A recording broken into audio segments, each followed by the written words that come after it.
So September मंथचे Vision IAS मॅगझिनचे topics बघू. आज ह्या व्हिडिओमध्ये आपण इकॉनॉमी अँड सिक्युरिटीचे टॉपिक बघूया. सो फर्स्ट टॉपिक आहे the gross domestic product GDP estimation in India. Actually सध्या एक इश्यू सुरू आहे की जे काही GDP डेटा आहे ते ॲक्च्युली क्लिअर नाही आहे आणि त्यासाठी मिनिस्ट्री ऑफ फायनान्सने क्लॅरिफिकेशन दिले त्याच्यावर. त्याच्या अगोदर GDP म्हणजे काय बघू. It's a monetary value of final goods and services produced in a country in a given period of time, usually year.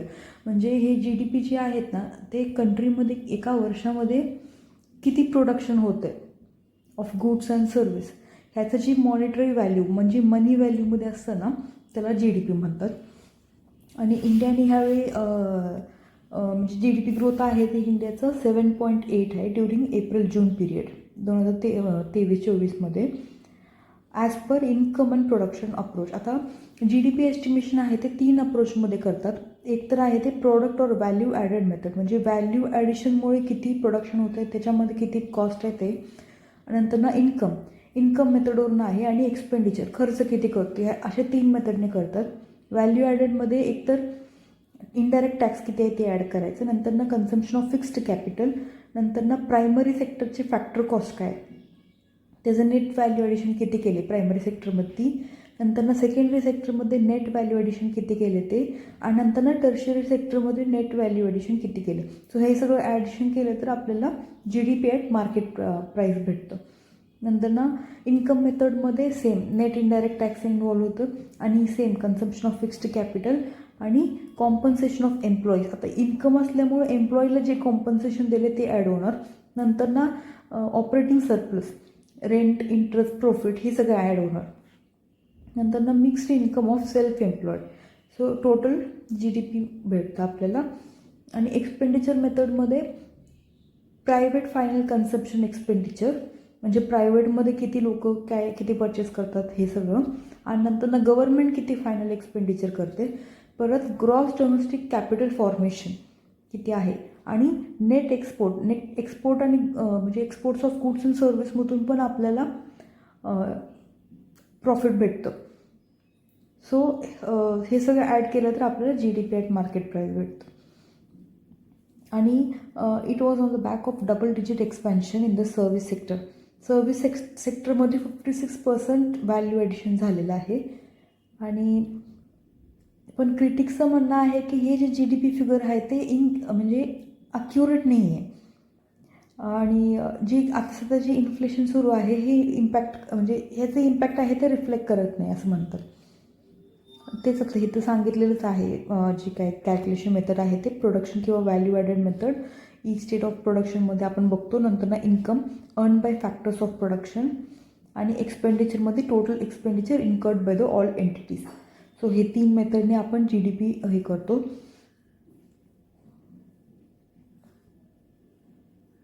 पण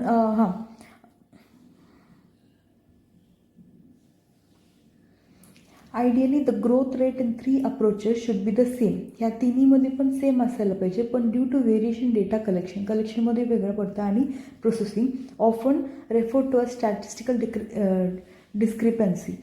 देर आर ऑफन गॅप्स. त्याच्यामुळे ह्या तिन्ही मेथडमध्ये पण गॅप राहतं ह्याच्यामध्ये. नंतर ना प्रेझेंटली कुठलं मेथड यूज करतो बघा. Income method. Government of India follows the consistent practice of using income side estimates to compute economic growth. आणि रिअल अँड नॉमिनल GDP म्हणजेच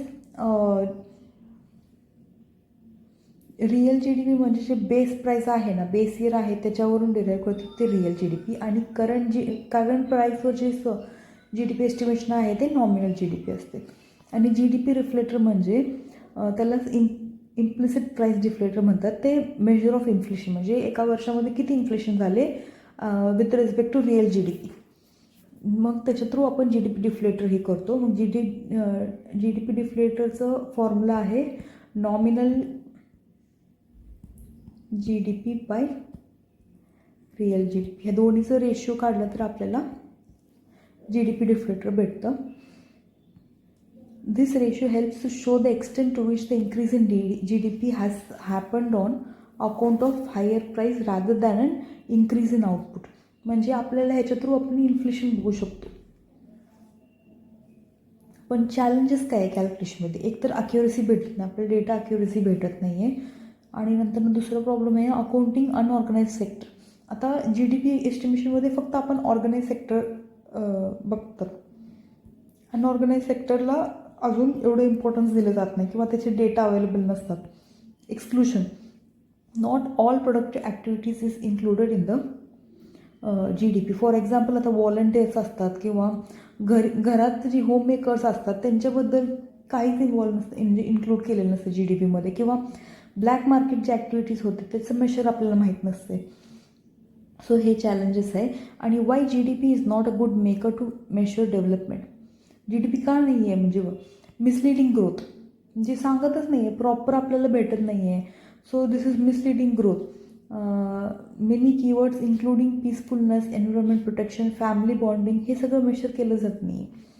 ही ॲक्च्युली सोसायटी कसं डेव्हलप होते, सोसायटीमध्ये ग्रोथ काय होते हे सांगते. हेच आपल्याला नाही भेटत त्याच्या थ्रू. नंतर inclusion of social harms. For example एखादं समजा ट्रेन ॲक्सिडेंट झालं तर ट्रेन ॲक्सिडेंट्समुळे रिपेअर आलं त्या ट्रेनचं, परत मेडिकल कॉस्ट आलं, परत फ्युनरल कॉस्ट आलं, हे सगळं इन्व्हॉल्व होते ॲक्च्युली GDPमध्ये, which is not a good thing. So social harm पण त्याच्यामध्ये इन्क्लूड होते. नंतर non inclusion of social and environment aspect, म्हणजे health, quality of education, length of time of leisure, म्हणजे हे सगळं ॲड होत नाही आहे. त्याच्यामुळे GDP आहे ते हे मेजर करण्यासाठी, डेव्हलपमेंट मेजर करण्यासाठी हे चांगलं नाही आहे. नंतर वे फॉरवर्ड काय की बेस इयर अपडेशन. आता सध्या तर बेस इयर 2011-12 आहे, त्यानंतर कितीतरी चेंजेस झालेले आहे, कितीतरी आपल्याला प्राईस लेवल इन्क्रीज झालेलं आहे. सो बेस इयर चेंज केलं पाहिजे. नंतर double deflation. Countries can take step to adopt double deflation. It means the output and input are deflated separately using relative output and input price indices. म्हणजे output आणि इनपुटचं separate हे करायचं. नंतर robust data, म्हणजे time data collection, storage आणि process ही खूप मोठं process आहे. आणि ह्याच्यासाठी मग आपल्याला बिग डेटा किंवा आर्टिफिशियल इंटेलिजन्सचं हे इन्क्रीज केलं पाहिजे, जेणेकरून जे काही एस्टिमेशन असणार आहे GDPचं हे अक्युरेट भेटेल आपल्याला. नंतर मेजरमेंट ऑफ प्रोडक्टिव्ह ॲक्टिव्हिटीज, जे काही प्रोडक्टिव्ह ॲक्टिव्हिटीज आहे, for example voluntary work, unpaid household work, हे सगळं आपण त्याच्यामध्ये इन्क्लूड केलं पाहिजे. नंतर नेक्स्ट टॉपिक आहे cross border payment. Cross border payment आहे ते न्यूजमध्ये काय आहे, कारण G20 टेक स्प्रिंट 2023 ऑर्गनाईज केलं होतं. कशासाठी? To promote the innovative solution. Mainly aim त्याचं काय आहे तर क्रॉस बॉर्डर पेमेंटमध्ये काय अजून इनोव्हेशन करता येईल यासाठी टेक स्प्रिंट 2023 हे G20मध्ये हे ऑर्गनाईज केलं होतं. एक जॉईंट इनिशिएटिव्ह आहे आपला RBI आणि bank for international settlement BIS innovation हबचं, ह्या दोन्हीचं एक जॉईंट इनिशिएटिव्ह आहे. ह्या इनिशिएटिव्हमध्ये G20 नेशनने ॲग्री केलं. कशासाठी तर क्रॉस बॉर्डर पेमेंटला प्रमोट करण्यासाठी, आणि G20 road map for enhancing cross border payment हे एक रोड मॅप बनवला. आणि म्हणजे ह्याच्यामध्ये UKमध्ये Bharat bill payment system through payment आहे ते प्रमोट करायचं हे केलेलं आहे UKमध्ये.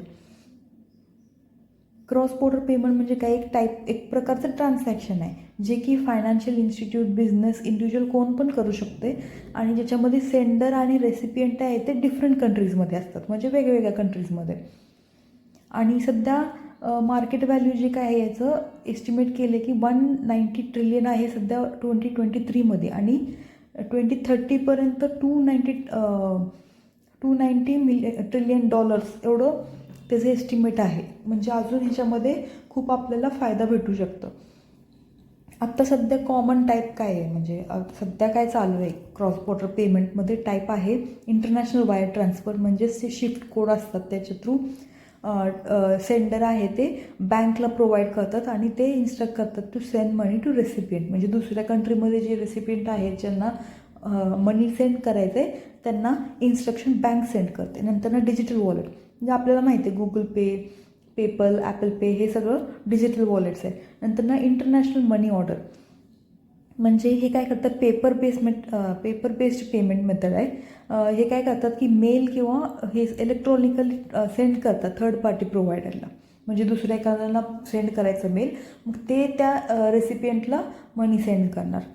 नंतर ना credit card transaction, business can accept payment from customer in different currencies, म्हणजे वेगळ्या करन्सीमध्ये ॲक्सेप्ट करायचं थ्रू क्रेडिट कार्ड्स.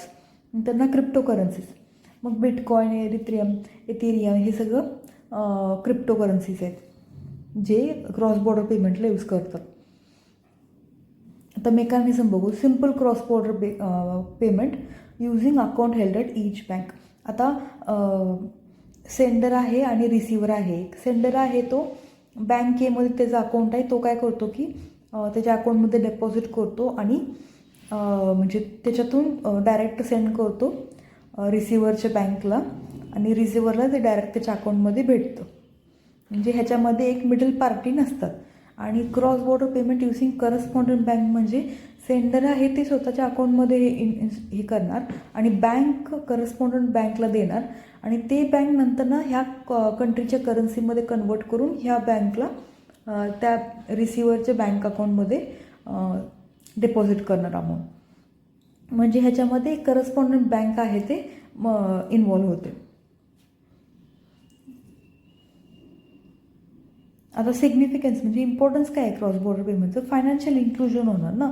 सो जे काही गॅप आहे हे सगळं आपण फुलफिल करू शकतो, आणि ग्लोबल इकॉनॉमीमध्ये आपण एक इंडिव्हिज्युअल पण पार्टिसिपेट करू शकतो. नंतर ना access to global market, easily आपण गुड सप्लाय करू शकतो, नवीन कस्टमर भेटू शकतात, पार्टनर्स भेटतात, त्याच्या थ्रू इन्व्हेस्टमेंट आपण करू शकतो. सो हे एक ॲक्सेस भेटते. नंतर ना डायव्हर्सिफिकेशन, म्हणजे आपण स्वतः आपलं पोर्टफोलिओ डायव्हर्ट करू शकतो, किंवा आपल्याला नवीन कस्टमर्स बेस भेटतं, सप्लायर बेस भेटतं, रॉ मटेरियल आपण घेऊ शकतो. सो डायव्हर्सिफिकेशन भेटतं. नंतर ना ग्लोबलायझेशन. सो ग्लोबलायझेशनमध्ये आपण ग्लोबली म्हणजे आपलं प्रोडक्ट आहे ते ओव्हरऑल वर्ल्डमध्ये सप्लाय करू शकतो. ॲडिशनल सिग्निफिकन्स काय आहे इंडियन इकॉनॉमीसाठी ईज रेमिटन्स. सो रेमिटन्स आपण ईज करू शकतो, जेणे थ्रू आपण म्हणजे आपलं CAGR आहे कॅपिटल, हे आपण 8% आहे सध्या. नंतर ना facilitating travel and tourism, so travel टुरिझमचं इन्क्रीज करू शकतो याच्या थ्रू. नंतर ना accelerating foreign investment. So foreign investment जर पेमेंट मेथड इझी झालं तर फॉरेन इन्व्हेस्टमेंट अजून फास्टली होऊ शकतं. आणि आता प्रॉब्लेम्स बघू. डिफरंट गव्हर्नमेंट रेग्युलेशन, प्रत्येक गव्हर्नमेंटचं रेग्युलेशन वेगळं आहे. एक्सचेंज, आता काही ह्याच्यामध्ये एक्सचेंज रेट आहे ते फिक्स्ड आहे, काही कंट्रीजमध्ये ते फ्लोटिंग आहे. सो ही एक प्रॉब्लेम आहे. नंतर ना lack of standardisation of financial data. नंतर ना legacy technology platform. So technology platform आहे ते पण प्रॉब्लेम आहे. रिअल टाईम मॉनिटरिंग भेटत नाही, प्रोसेसिंग कॅपॅसिटी कमी असते. नंतर ना सिक्युरिटी रिस्क आहे, मनी लॉन्ड्रिंग, टेरर फायनान्सिंग आणि cyber fraud. For example crypto through आपण बघतोच हे प्रॉब्लेम सगळं. नंतर ना high cost and delay in settlement. So एकतर एक्सचेंज रेटचा प्रॉब्लेम येतो, परत ना सेटलमेंट पण लवकर होत नाही.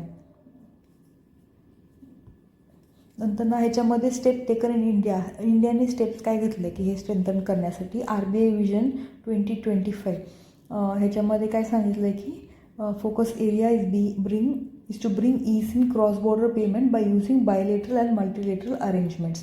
नंतर ना NPIL म्हणजे NPCI जी आहे आपल्या इंडियाची कंपनी, जसं इंटरनॅशनल पेमेंट लिमिटेड, यांनी सांगितलं की जे भीम UPI QR कोड आहे ते बरेच नेशनमध्ये ॲक्सेप्टेड आहेत. नंतर ना कुठल्यामध्ये बघा, सिंगापूर, UAE, मॉरिशियस, नेपाळ आणि भूटान. नंतर ना RBI has allow to UPI to foreign nationals आणि NRI, म्हणजे आपल्या नेशनमध्ये जे फॉरेन कंट्रीजमधले टुरिस्ट वगैरे येतात किंवा जे NRIs असतात ते ॲक्च्युली UPIचं ॲक्सेस करू शकतात आता पेमेंट करण्यासाठी इंडियामध्ये. नंतर ना इंडिया UAEचं एक मेमोरंडम ऑफ अंडरस्टँडिंग साईन केलेलं आहे, ज्याच्यामध्ये CBDCचं म्हणजे सेंट्रल बँक डिजिटल करन्सी आहे ना त्याचं यूज करायसाठी म्हणजे एक मेमोरंडम साईन केलेलं आहे. वे फॉरवर्ड काय आहे की इम्प्रूव्ह एक्झिस्टिंग पेमेंट, मेन म्हणजे पेमेंट इन्फ्रास्ट्रक्चर डेव्हलप केलं पाहिजे. नंतर ना अरेंज म्हणजे काय असेल ते. नंतर ना अडॉप्ट हार्मोनाइज्ड ISO 2022 वर्षन, म्हणजे हे एक ही आहे ग्लोबल स्टँडर्ड आहे फॉर फायनान्शियल इन्फॉर्मेशन, म्हणजे मेसेज फॉर्मॅटमध्ये ते अडॉप्ट केलं पाहिजे. नंतर ना कोलॅबरेट विथ फिनटेक कंपनीज, म्हणजे फायनान्शियल टेक्नॉलॉजी कंपनीज आहेत ना त्यांच्यासोबत कोलॅबरेट करून अजून ह्याच्यामध्ये इम्प्रूव्हमेंट काय करायला, असं इनोव्हेशन सोल्युशन काय काढतात हे बघायचं. नंतर ना explore the potential role of new payment infrastructure and arrangements, म्हणजे अजून नवीन पेमेंट मेथड आहे ते अजून कसं आपण यूज करू शकतो हे बघायचं. For example CBDC. नंतर ना ensure compliance with international and local regulations, म्हणजेच including anti money laundering and know your customer requirement, म्हणजे KYC वगैरे करायचं जेणेकरून रेग्युलेशन करता येईल आपल्याला फ्युचरमध्ये. आणि rigorous and effective risk assessment, म्हणजे जसं आपण इनोव्हेशन करत जाणार तसं रिस्क असेसमेंट पण आपण चेक करायला पाहिजे. नेक्स्ट टॉपिक आहे कॉर्पोरेट गव्हर्नन्स. सो हे न्यूजमध्ये काय आहे तर रिवाइज्ड G20 आणि OECD principle of corporate governance has endorse the G20 leaders submit in New Delhi, म्हणजे G20मध्ये प्रिन्सिपल्स जे आहेत कॉर्पोरेट गव्हर्नन्सचं ते परत हे केलेलं आहे, चेक केलेलं. OECD organisation of economic cooperation and development, ज्याचं हेडक्वार्टर्स आहे पॅरिसमध्ये. ही ॲक्च्युली अगोदर organisation of for European economic कोऑपरेशनचं होतं, नंतर जर चेंज केलं कोऑपरेशन अँड डेव्हलपमेंटमध्ये. याचं मेन हे काय आहे की जे काही पॉलिसीज आहेत त्याला prosperity, equality and opportunity and well-being for all ह्या दृष्टिकोनाने जे काय असेल ते पॉलिसीज बनवायचे. ह्याच्यात 38 मेंबर्स आहेत आणि इंडिया मेंबर नाही आहे ॲक्च्युली, पण एक की पार्टनर आहे OECDचं. मोर ऑन न्यूजमध्ये काय आहे की म्हणजे याच्यामध्ये जे अगोदर प्रिन्सिपल होते ना त्याचे रिव्ह्यू केलेलं आहे 2021-23 जे आहेत ते, to update them in the light of recent evolution, म्हणजे रिझंटली काय चेंज झालेलं आहे कॅपिटल मार्केटमध्ये आणि कॉर्पोरेट गव्हर्नन्समध्ये, त्याच्यामध्ये हे अपडेट कसं करायचं आणि रिव्ह्यू केलेलं आहे त्याच्यावर. आणि जे अगोदरचे रिवाईज केलेले प्रिन्सिपल होते OECD काउन्सिलचे ते ॲक्च्युली जून 2023मध्ये अडॉप्ट केलं होतं. कॉर्पोरेट गव्हर्नन्स म्हणजे काय, एक सिस्टम आहे ज्याच्यामध्ये rules, practices and processes by which a company is directed and control, म्हणजे एक कंपनी आहे त्याला नक्की कसं कंट्रोल करायचं, मग त्यासाठी पण रूल्स रेग्युलेशन्स असतात. मग ती रेग्युलेशन अँड रूल्स आहेत ते हे डिसाईड करतात. कॉर्पोरेट गव्हर्नन्स म्हणजे एक फिक्स रूल्स असते ती सगळ्याच कंपनी, ऑल ओव्हर कंपनीजना फॉलो करावं लागतं. मेन कशासाठी तर balance the interest of companies, जेवढे स्टेक होल्डर्स असतात त्यांचं इंटरेस्ट बॅलन्स करण्यासाठी. नंतर मग त्यामध्ये कोण शेअर होल्डर्स आले, मॅनेजमेंट आलं, कस्टमर्स, सप्लायर्स, फायनान्सियर्स आले, नंतर ना गव्हर्नमेंट आलं, नंतर कम्युनिटी. ओव्हरऑल कम्युनिटीसाठी कसं आहे हे सगळं बॅलन्स केलं पाहिजे. आता कोर प्रिन्सिपल्स काय, अकाउंटेबल असलं पाहिजे. एखादी कंपनी आहे तर अकाउंटेबल असलं पाहिजे, नंतर ना ट्रान्सपरंट असलं पाहिजे, इंडिपेंडंट असलं पाहिजे जेणेकरून त्यांचं मॅनेजमेंट व्यवस्थित होईल. इंटिग्रिटी असलं पाहिजे, म्हणजे सगळे जे आता स्टेक होल्डर्स आहेत त्यांचं इन्व्हॉल्वमेंट झालं पाहिजे. नंतर ना रिस्क मॅनेजमेंट असलं पाहिजे. नंतर ना शेअर होल्डर्स राईट्स जे आहे ते त्यांना भेटलं पाहिजे व्यवस्थित. आता गरज काय आहे या स्ट्रॉंग कॉर्पोरेट गव्हर्नन्सची, तर हे काय करतं, इम्प्रूव्ह फायनान्शियल परफॉर्मन्स, जेणेकरून स्ट्रॉंग कॉर्पोरेट गव्हर्नन्स असेल तर आपलं जे काय असेल कंपनी व्यवस्थित रन होणार, इन्कम व्यवस्थित भेटणार. सो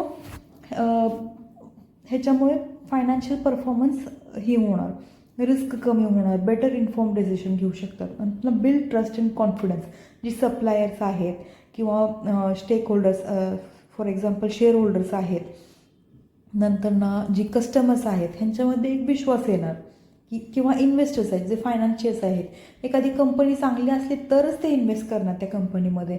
नंतर ना इम्प्रूव्ह ॲक्सेस, म्हणजे इनोव्हेशन करू शकतो आपण, प्रोडक्टिव्हिटी इन्क्रीज करू शकतो, एंटरप्रिनरशिप डेव्हलप होऊ शकतो. त्याच्यामुळं एंटरप्रिनरशिप डेव्हलप झालं की एम्प्लॉयमेंट जनरेशन होणार. नंतर ना failure can have wider economic impact, म्हणजे एखादं मोठं कॉर्पोरेट आहे ते जर फेल झालं तर इकॉनॉमिक इम्पॅक्ट पण त्याचं भरपूर असणार आहे. सो ही एक इश्यू आहे, त्याला मिटिगेट करू शकतो आपण स्ट्रॉंग गव्हर्नन्सने. नंतर जनरेट पॉझिटिव्ह सोसायटल इम्पॅक्ट, सोसायटीमध्ये एक हे पॉझिटिव्ह इम्पॅक्ट येणार. नंतर foster positive corporate culture through, म्हणजे कॉर्पोरेट कल्चर पॉझिटिव्ह डेव्हलप होणार आणि टीमवर्क इन्क्रीज होणार, त्याच्यामुळे प्रोडक्टिव्हिटी डेव्हलप होणार. आणि ह्याच्यामध्ये त्या चॅलेंजेस बघूया. तर lack of separation of ownership and management, usually बघितलं तर जी ओनर्स असतात आणि मॅनेजमेंट असतात तेच असतात, CEO चेअरमॅन वगैरे असतात तेच ओनर असतात. सो ही ॲक्च्युली सेपरेट ठेवलं पाहिजे. Lack of independent directors, independent director असले तरच ते बायस नसणार, ते ॲक्च्युली त्यांच्या कंपनीच्या वेलबिईंगसाठी हे वर्क करणार, डिसिशन मेकिंग असणार फ्रीमध्ये. Low education and awareness, actually जे कॉर्पोरेट गव्हर्नन्स आहे त्याच्याबद्दल एज्युकेशन म्हणजे अवेअरनेस नाही आहे, रूल्स कसलं असलं पाहिजे, कसं रेग्युलेट करायला पाहिजे ह्याच्याबद्दल माहिती खूप कमी आहे लोकांना. Limited scope of governance policies, आता ही जी पॉलिसीज आहेत गव्हर्नमेंटचे रिलेटेड टू कॉर्पोरेट गव्हर्नन्स हे फक्त ओनली लिस्टेड कंपनीजला अवेलेबल आहे. सेबीने डायरेक्ट केले फक्त टॉप 1000 जी लिस्टेड कंपनीज आहेत फक्त त्यांनी पब्लिश करायचं बिझनेस रिस्पॉन्सिबिलिटी, आणि जे बाकीचे आहेत त्यांना एवढं नाही आहे काय. नंतर लॅक ऑफ ट्रान्सपरन्सी नसते, काय डिसिशन घेतात हे आपल्याला माहीत नाही. नंतर फ्रॉडलंट प्रॅक्टिस असतात, म्हणजे मनी लॉन्ड्रिंग. आता ILFSचं जे स्कॅम झालं ही एक इश्यू आहे, 2008मध्ये खूप मोठं स्कॅम झालं होतं. नंतर आता ती आहे ती LICने टेक ओव्हर केलेलं आहे. Poor risk prediction and mitigation, capabilities of companies and limited focus on sustainability parameters. नंतर limited participation of minority stake holders, जे मायनॉरिटी शेअर होल्डर्स आहेत त्यांना डिसिशन मेकिंगमध्ये इन्व्हॉल्वच करत नाहीत, म्हणजे काही फरकच पडत नाही त्यांचं मत काय आहे ते. फ्रेमवर्क, आता इंडियन गव्हर्नमेंटने काय काय केलेलं आहे याच्यासाठी. कंपनीज ॲक्ट आहे 2013चं, जे की डिक्टेट करतं काय काय प्रोव्हिजन असलं पाहिजे, बोर्ड मीटिंग कसं झालं पाहिजे, ऑडिट कमिटीज, डिस्क्लोजर रिक्वायरमेंट, काय काय डिस्क्लोज केलं पाहिजे हे सगळं. नंतर सेबीचं आहे ते रेग्युलेटरी अथॉरिटी आहे, जी की मॉनिटर अँड रेग्युलेट करते कॉर्पोरेट गव्हर्नन्स लिस्टेड कंपनीजचं फक्त. नंतर institute of chartered account of India, ते काय करतात गाईडलाईन्स अँड स्टँडर्ड्स इश्यू करतात. नंतर institute of company secretaries of India, हे काय करतं की सेक्रेटरी स्टँडर्ड्स जे आहेत ते इश्यू करतात, म्हणजे बोर्ड ऑफ डायरेक्टर्सच्या मीटिंगमध्ये किंवा जनरल मीटिंग्समध्ये जे काही सेक्रेटरी स्टँडर्ड्स असतात ते इश्यू करतात. नंतर मिनिस्ट्री ऑफ कॉर्पोरेट अफेअर्स आहेत ते functions of corporate sector in accordance with law, म्हणजे बाय लॉ, म्हणजे लॉ फॉलो करतात का नाही हे सगळं काम मिनिस्ट्री ऑफ कॉर्पोरेट अफेअर्स करतं. आता वे फॉरवर्ड काय आहे, म्हणजे basis for an effective cooperative governance framework, म्हणजे एक ट्रान्सपरंट असलं पाहिजे, फेअर मार्केट डेव्हलप करायचं, allocation of resources proper allocation केलं पाहिजे. आणि जे काय आहे ते लिगल आणि रेग्युलेटरी रिक्वायरमेंट आहे ते म्हणजे त्याच्यामध्ये इन्व्हॉल्व केलं पाहिजे. Rule of law, transparent, enforceable. नंतर right and equitable treatment of share holders, सगळ्या शेअर होल्डरला इक्वली ट्रीट केलं पाहिजे, त्यांचं काही प्रॉब्लेम असेल तर रिड्रेसल मेकॅनिझम डेव्हलप केलं पाहिजे. नंतर institutional investor stock market and other intermediates, म्हणजे sound incentive through the investment chain. नंतर कॉन्फ्लिक्ट्स जे असेल ते कमी करायचं. नंतर fair and efficient price discovery असलं पाहिजे स्टॉक मार्केटमध्ये, उगाच प्रीमियम प्राईस लावायची ना त्याला. नंतर डिस्क्लोजर अँड ट्रान्सपरन्सी, जे काही डिसिशन घेतलेलं असतं इंटरनली ते ट्रान्सपरंट असलं पाहिजे. आणि ॲन्युअल एक्सटर्नल ऑडिट असलं पाहिजे, जे की इंडिपेंडंट कॉम्पिटंट क्वालिफाईड ऑडिटर्स असतात बाहेरून, त्यांनी येऊन म्हणजे ॲन्युअल ऑडिट केलं पाहिजे. नंतर responsibilities of the board, strategic guidance by the company including proper risk management, म्हणजे रिस्पॉन्सिबल असलं पाहिजे थोडक्यात. जे काय बोर्ड मेंबर्स असेल ते इथिकली रिस्पॉन्सिबल असले पाहिजे त्यांनी, आणि अकाउंटेबल. नंतर सस्टेनेबिलिटी अँड रिझिलियन्स, ही जी कॉर्पोरेट आहे ती स्मूथली हे केलं पाहिजे without any problem. Next topic आहे regulation of crypto asset. So G20मध्ये न्यू दिल्ली लीडर्स जे होते त्यांनी अडॉप्ट केलं declaration called for effective regulation of crypto assets. म्हणजे क्रिप्टो ॲसेट्सला रेग्युलेट करायचं असं एक रेझोल्युशन त्यांनी अडॉप्ट केलेलं आहे. आता गरज काय आहे, कारण जे काय फ्रॉड होतात, क्राईम होतात क्रिप्टो थ्रू ते त्याच्यातून कन्झ्युमर्सला प्रोटेक्ट करण्यासाठी. आणि हे जे क्रिप्टो ॲसेट्स आहेत ॲक्च्युली लार्जली अनरेग्युलेटेड आहेत, त्याच्यावर कोणाची रेग्युलेशन नाही आहे. सो ही एक इश्यू आहे. नंतर to foster greater stability and reliability, म्हणजे एक स्टेबल हे पण असलं पाहिजे सोर्स ऑफ इन्कम. सो त्यासाठी एक रेग्युलेशनची गरज आहे. नंतर इन्शुरिंग कन्सिस्टन्सी, नंतर ॲड्रेस जे काही टॅक्स अवॉइडन्स होते, मनी लॉन्ड्रिंग, हे असे जे इश्यू आहेत ते ॲड्रेस करण्यासाठी रेग्युलेशनची गरज आहे. नंतर क्रिप्टो रेग्युलेशन इन इंडिया सध्या कसं चालू आहे, लिगल प्रोव्हिजन काय आहे under prevention of money laundering act 2002, ह्याच्या अंडर आता सध्या आपण क्रिप्टोला हे करतो. मग ह्याच्यामध्ये काय सांगितलं की जे काही ऑल एंटिटीज आहेत ते जे क्रिप्टोसोबत डील करतात to implement mandatory KYC process, report suspicious activities काय असेल ते रिपोर्ट केलं पाहिजे. आणि maintain client detail for 5 years, at least 5 वर्षासाठी तर क्लायंटचे डिटेल्स मेंटेन केलं पाहिजे. नंतर RBIचं स्टान्स काय आहे की RBIने पहिल्यापासूनच सांगितले की it is threat concerns voice केलेला आहे. जसं की 2013मध्ये सांगितलं होतं, स्टेटमेंट इश्यू केलं होतं की हे जे आहे ते रिस्क आहे. 17मध्ये पण इश्यू रेज केलं होतं. नंतर 18मध्ये तर प्रोहिबिट केलं बँक आणि अदर रेग्युलेटरी एंटिटीजला, म्हणजे थोडक्यात बॅन केलं. पण 2020मध्ये सुप्रीम कोर्टने ती बॅन आहे ते रिवोक केलं होतं आणि लिगलाइज केलं यूज ऑफ क्रिप्टो करन्सीज. आणि रेग्युलेटरी फ्रेमवर्क काय आहे सध्या 2022मध्ये मिनिस्ट्री ऑफ फायनान्सने एक क्रिएशन ऑफ डिजिटल रुपीजचं सांगितलं, म्हणजे डिजिटल करन्सी रेग्युलेटरी अथॉरिटी, एक अथॉरिटी एस्टॅब्लिश करायसाठी. म्हणजे टॅक्स रेजिम काय आहे की 2022च्या बजेटमध्ये व्हर्च्युअल डिजिटल टॅक्स हे अनाऊन्स केलं, ज्याच्यामध्ये 30% इन्कम टॅक्स आहे for the transfer of crypto asset आणि 1% TDS पण आहे. चॅलेंजेस काय आहे, ब्लँकेट बॅन आहे याच्यामध्ये, म्हणजे blanket ban making crypto assets activities illegal, can be costly and technically demanding to enforce. म्हणजे जर एक ब्लँकेट बॅन म्हणजे टोटली जसं इथं बॅन केलं तसं जर बॅन केलं तर खूप प्रॉब्लेम्स येणार. सो ही चॅलेंज आहे. नंतर रेग्युलेटरीज कन्सिस्टन्सी, म्हणजे प्रॉपर रेग्युलेटर हे नाही आहे, प्रत्येक कंट्रीचं प्रत्येक ही आहे रेग्युलेशन. नंतर लॅक ऑफ हार्मोनाइज टॅक्सॉनॉमीज, तेच प्रॉपर एकसारखं नाही आहे, प्रत्येक ह्याला डिफरंट आहे ज्युरिस्डिक्शन. नंतर फ्रॅगमेंटेशन, म्हणजे एका ह्याच्या अंडर नाही आहे, फ्रॅगमेंटेड मॉनिटर आहे, ते एक प्रॉब्लेम आहे. नंतर बॅलन्सिंग इनोव्हेशन अँड रिस्क, म्हणजे इनोव्हेट करतात पण त्याच्यामध्ये रिस्क मिटिगेशन ह्याच्याबद्दल विचार करत नाहीत. सो ह्याच्यामध्ये एक बॅलन्स हे करणं गरज आहे. नंतर क्रॉस बॉर्डर एन्फोर्समेंट, आता इंडियन रूल्स आहे ते क्रॉस बॉर्डरली आपण एन्फोर्स करू शकत नाही किंवा अदर कंट्रीचे हे इंडियामध्ये एन्फोर्स करू शकत नाही. सो एक प्रॉपर बॅलन्स नाही ह्याच्यामध्ये. सो ही एक प्रॉब्लेम आहे. How is India shaping global regulation of crypto assets, म्हणजे ग्लोबल रेग्युलेशन्स काय आहे, IMF आणि फिनान्शियल स्टेबिलिटी बोर्ड ह्यांचं एक सिंथेसिस पेपर आहे. त्याच्यामध्ये काय केले की not banning the asset and creating reporting and licensing mechanism by 2025, म्हणजे बॅन न करता फक्त रिपोर्ट करायचं आणि लायसन्सिंग मेकॅनिझम हे करायचं.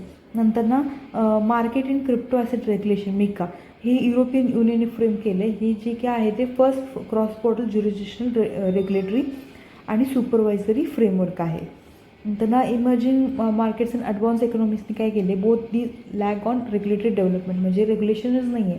Only 25% of economic studies have regulation in place of taxation. So इंडियाने कसं केलेलं आहे ते ही जे पेपर आहे ना त्याला India paper highlighting the potential synthetic implication of crypto assets, cross border challenge and various regulatory, जी ॲक्च्युली इंडियानेच हे केलं होतं IMFला. नंतर advocacy for inclusive regulation, India advocated for regulatory approaches promoted financial inclusion especially unreserved population. नंतर ना रिस्क मिटिगेशन हे कसं करता येईल याच्यावर पण इंडियाने फोकस केले. फॉर एक्झाम्पल मनी लॉन्ड्रिंग आणि टेररिस्ट फायनान्सिंगवर पण ऑल ओव्हर द वर्ल्ड हे इंडियाने इश्यूज रेस केलं होतं. नंतर ना ग्लोबल रेग्युलेटरी अप्रोच काय काय आहे, प्रिन्सिपल बेस्ड रेग्युलेशन म्हणजे अप्रोच आउटलाईन काय आहे, रिझल्ट आणि परफॉर्मन्स एक्सपेक्टेड. नंतर ना रिस्क बेस्ड रेग्युलेशन म्हणजे काय, ideas of intervention based on associated level of risk. नंतर ना सेल्फ अँड को रेग्युलेशन याच्यामध्ये व्हॉलंटरी स्टँडर्ड्स आणि कोड ऑफ कंडक्ट काय आहे ते प्रत्येक इंडस्ट्रीने आपले रिप्रेझेंट केलं पाहिजे.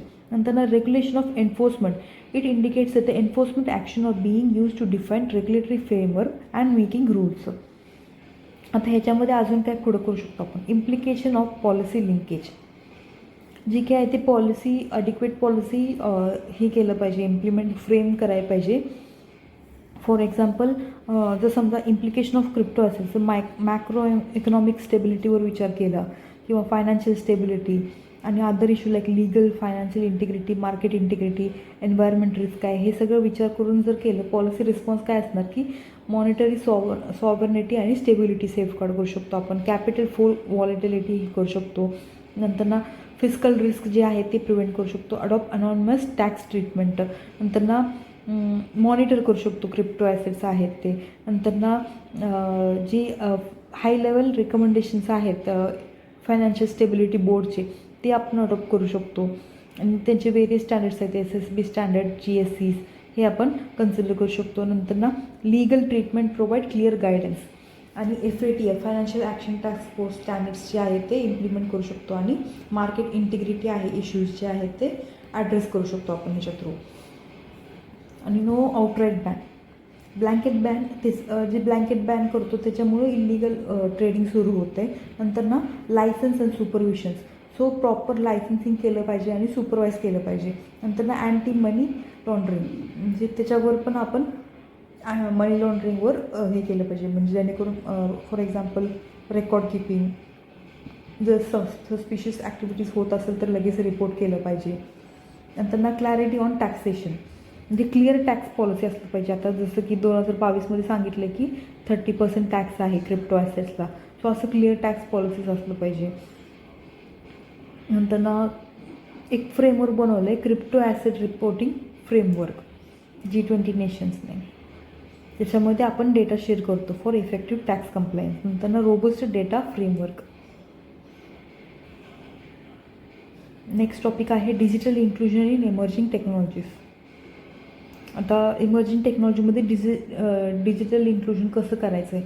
इमर्जिंग टेक्नॉलॉजी म्हणजे काय की new advanced and futuristic technology आहे, refer to continuing development of existing technology, म्हणजे आत्ता जे एक्झिस्टिंग आहे त्याच्यामध्ये फ्युचरमध्ये जे काय डेव्हलपमेंट होते ते इमर्जिंग टेक्नॉलॉजी झालं. For example 6G, artificial intelligence, distributed internet of things, हे सगळं इमर्जिंग टेक्नॉलॉजीज आहेत. मग ह्याच्यामध्ये डिजिटल इन्क्लुजन कसं केलं पाहिजे. मोर ऑन न्यूज काय आहे की focus on ensuring inclusivity of all segments of society, industries, particularly MSME, म्हणजे मेन MSMEमध्ये डिजिटल इन्क्लुजन केलं पाहिजे हे विचार आहे. म्हणजे जर डिजिटल इन्क्लुजन करण्यासाठी ॲक्च्युली डिजिटल ॲक्सेसिबिलिटी असलं पाहिजे, म्हणजे ते कनेक्टिव्हिटी भेटलं पाहिजे, अवेलेबिलिटी पाहिजे, अफोर्डेबिलिटी, हे सगळं विचार केलं पाहिजे.